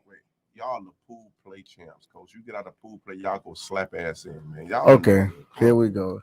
And then when y'all thought y'all was finna run that shit up in New Orleans, what happened? Oh my God, he's still throwing touchdown passes. But we're better. The Mortars went stupid on y'all. Yeah, you talking about another team? We ain't talking about other team. We better than y'all. We talking about DEFCON and we're talking about SFE. Come on, man. Hey, that's gonna be a good matchup. It's gonna be fun this year. It's gonna be. People right? I don't coach that. I'm a pure fan. Pure fan with a four coaches outfit on the sideline making adjustment. You see why I don't go back and forth, Frank? You right about that. You screaming DEFCON. Oh, he down with DEFCON. He DEFCON biased. Yeah. Nah, I don't do that. Biased with anybody he down with. He a DEFCON He biased. biased. That's a bias. That's a biased character. Nah, yeah, hey man, SFE did lose. What's his name in New Orleans? Ron. That hurt with LeBron. Hey man, LeBron impressed me so much on 707. You know, I never seen him. Man, he was so clutch for us out, man. He impressed me a lot, man. I like Ron. Good kid. Yeah, I like Ron. But nah, we ain't gonna lose y'all no 707. Okay. Y'all out there playing with 3 damn linebackers on the field, like 3 of them. like these my kids. I love them. He always say that shit. He always say y'all tripping, bro. Like seriously, bro. Like, come on, man. Like, they definitely got some players that's them my kids. They got some players. If we were playing tackle football, they like a little too much. If we were playing tackle football, that team y'all had, it like, oh. But the 707, nah, we're not losing to them damn people, man. Come on, bro. Like, come on. They can make adjustments. Don't tell them that. What you mean, make adjustments with what? And put other people on the field? Yeah. They could have done a lot of things, but guess what happened? Like put Zaquan at middle. Yeah. Don't tell them that. Man, I love Zaquan. I think Zaquan. I love it. But I'm gonna see what I start Twan. If they probably would have started him, they have a good chance. No. But this is what I think about. I gotta give people their flowers. I'm such a fan of that kid, but I thought he's slimming up now. He's more of an offensive player than me. He's gonna be a linebacker. I thought he's gonna be number 1 linebacker in the country, bro. That boy is I think he's the number 1. Scary in the box, boy. I think he's the number 1 linebacker. Like, he's scary in the box. Because how tall he is now? Saquon might be at 6'2" right now. About 6'2". How much he weigh? I'd say good 185, 190. And he's a sophomore. So by the time he walk, he's gonna be 215. To me, that's what I do. Look at that beautiful game. He's an athlete. He plays the star. But the way he can run around and the way he can cover hit, man, he can make that fucking. That's because the NFL is. Zaquan played. He got stuck in the offense too. Yeah, I get athlete, man. They put him on receivers. And I know my eyes be looking good because that's the only kid I wanted off that damn Miramar team. I thought he was good at end, man. I like Zaquan. I'm a fan of his, but like who you think y'all gonna like? Come on, bro. Like when y'all talking. Hey, man, you see him now. We got that monster over there. Who was y'all gonna put on that monster? Who that? JJ? Who y'all gonna put on that monster? Hey, that fucking JJ. He's different. The man caught 51 straight passes, bro. JJ is a sophomore too, right? Sophomore. Twan a great sophomore. People just be talking. I just said Twan a great sophomore. And guess what happened? You just said Twan was a great sophomore. I say a great sophomore. When he said he put Twan on JJ, you dropped your head. Because I'm talking about a whole nother monster. I at least say, I have to see that. No, I ain't got to see it. I'm telling you what's gonna happen, and y'all better tell them what's gonna happen. I ain't gonna lie, JJ. Y'all better tell them what's gonna happen. I seen JJ. Let me tell you something, Cole. Let me tell you something, Cole. I like Twan. He's a great sophomore. To go back and forth with, but we're gonna bracket him. No. This what I want y'all to do. No, this what I want y'all to do. Who the fuck gonna leave JJ by themselves? No, this what I want y'all to do. You get any sophomore now because I'm not gonna target Twan because I'm a fan of his and I want to see what I'm talking about. I know where you're going with it. They can be juniors and seniors too. But you give me any sophomore 2024, right? And you bring them wherever y'all want to go. Get a quarterback. I like what's called lock him up. I mean, not lock him up, but give him some play too. Fucking Zaquan. Man, y'all sound like your goddamn mind. I don't like that. I don't like it. I don't know if they Bro, I don't like bro. Saquon is a Listen. better cornerback. Listen, than what a lot of people he's think not a he is. cornerback at all. No, he's not. He's not a cornerback at all. All right. But this is what I tell you. This is what I do. My dog, He he, had the most interceptions out there. JJ, to me, from what I see, 707, he had the most. I ain't see JJ He since had the Little most League. interceptions. I ain't see JJ since Little League, right? Really get off. And being at practice, he's special. I bring him to wherever y'all want That to meet. motherfucker special. Y'all can bring whatever corners you want. I'm just saying, bring me any corner you JJ want. different, dog. Bring me any corner you He's want. different, dog. And JJ gonna eat his ass alive. Yeah, JJ different, though. He gonna eat him alive. So any corner you want, don't make it about Twan. Strong, you got this. And I'll put hibachi on it. Any 2024 corner you want out there. You pick the best out of 3, the best out of 5, the best out of whatever you want. They gotta have a good quarterback, though. CJ gonna be his quarterback. And you get the best out of whatever you want, and JJ gonna eat his ass alive. I think You're supposed to feel that. No, I'm not feeling. I think what JJ does well right now. His route running more than he's detailed. Nah, he's his route running is precise. He's detailed. His route. I'm seeing this shit live. His route running is precise. I'm trying to tell right you. now. Not saying nobody can. That shit they is got to catch up. precise. And when they come where He's he ahead of the game right and now. guess what? And ain't nobody gonna outwork him. Hey, go to disclaimer. If y'all, The way he feel about JJ, I feel about Bugs. I don't feel like nobody can guard him.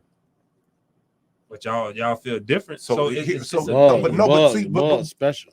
But see, here's what I'm saying. He only look at stuff in his eyes. No. I'm not looking at nobody's eyes. Who am I blind to? I blind just said throw respect. I just said you something just about dropped your headphone because I'm telling rate the man. I'm telling you, Twan is not special then. If he can't guard a 24 receiver, then how the fuck are you special? JJ different. He's special. JJ different. I don't mean that. But then Twan not special. Twan is special. You can't tell me a kid is special, but he can't guard certain kids. You're not special. How is that kid special? Hey, so listen what I'm saying. Wait, hey, here go the disclaimer too. If anybody wanna catch JJ live, 500 East Chaminade Friday night. So this is what I'm trying to tell you. I got whatever you want to do. Whoever you get, 2024, you tell them to show up. We'll pull up with a quarterback in JJ, and you get somebody to cover. If you get somebody to win, you get somebody to win. You get somebody to best out of what, 5? Somebody to win. You get somebody to win in a series against them. Best out of 5. You get somebody to win the best out of 5 against JJ. If you get somebody to win the best out of 5 out of JJ, I like it. I was. Wait, hold on. Let him finish. Let him finish. Go. Go ahead. Say whatever you want to say. Go ahead. You're a sponsor. What? I will sponsor all his all-season travel, wherever he's trying to do, wherever he want to go, every 7-on-7, whoever team he got, I pay for it. Anything he got, I cover everything he got for him. Uniforms, cleats, whatever they got to do. So he just got to show up. Show up and win the series against JJ. You're supposed to feel that way.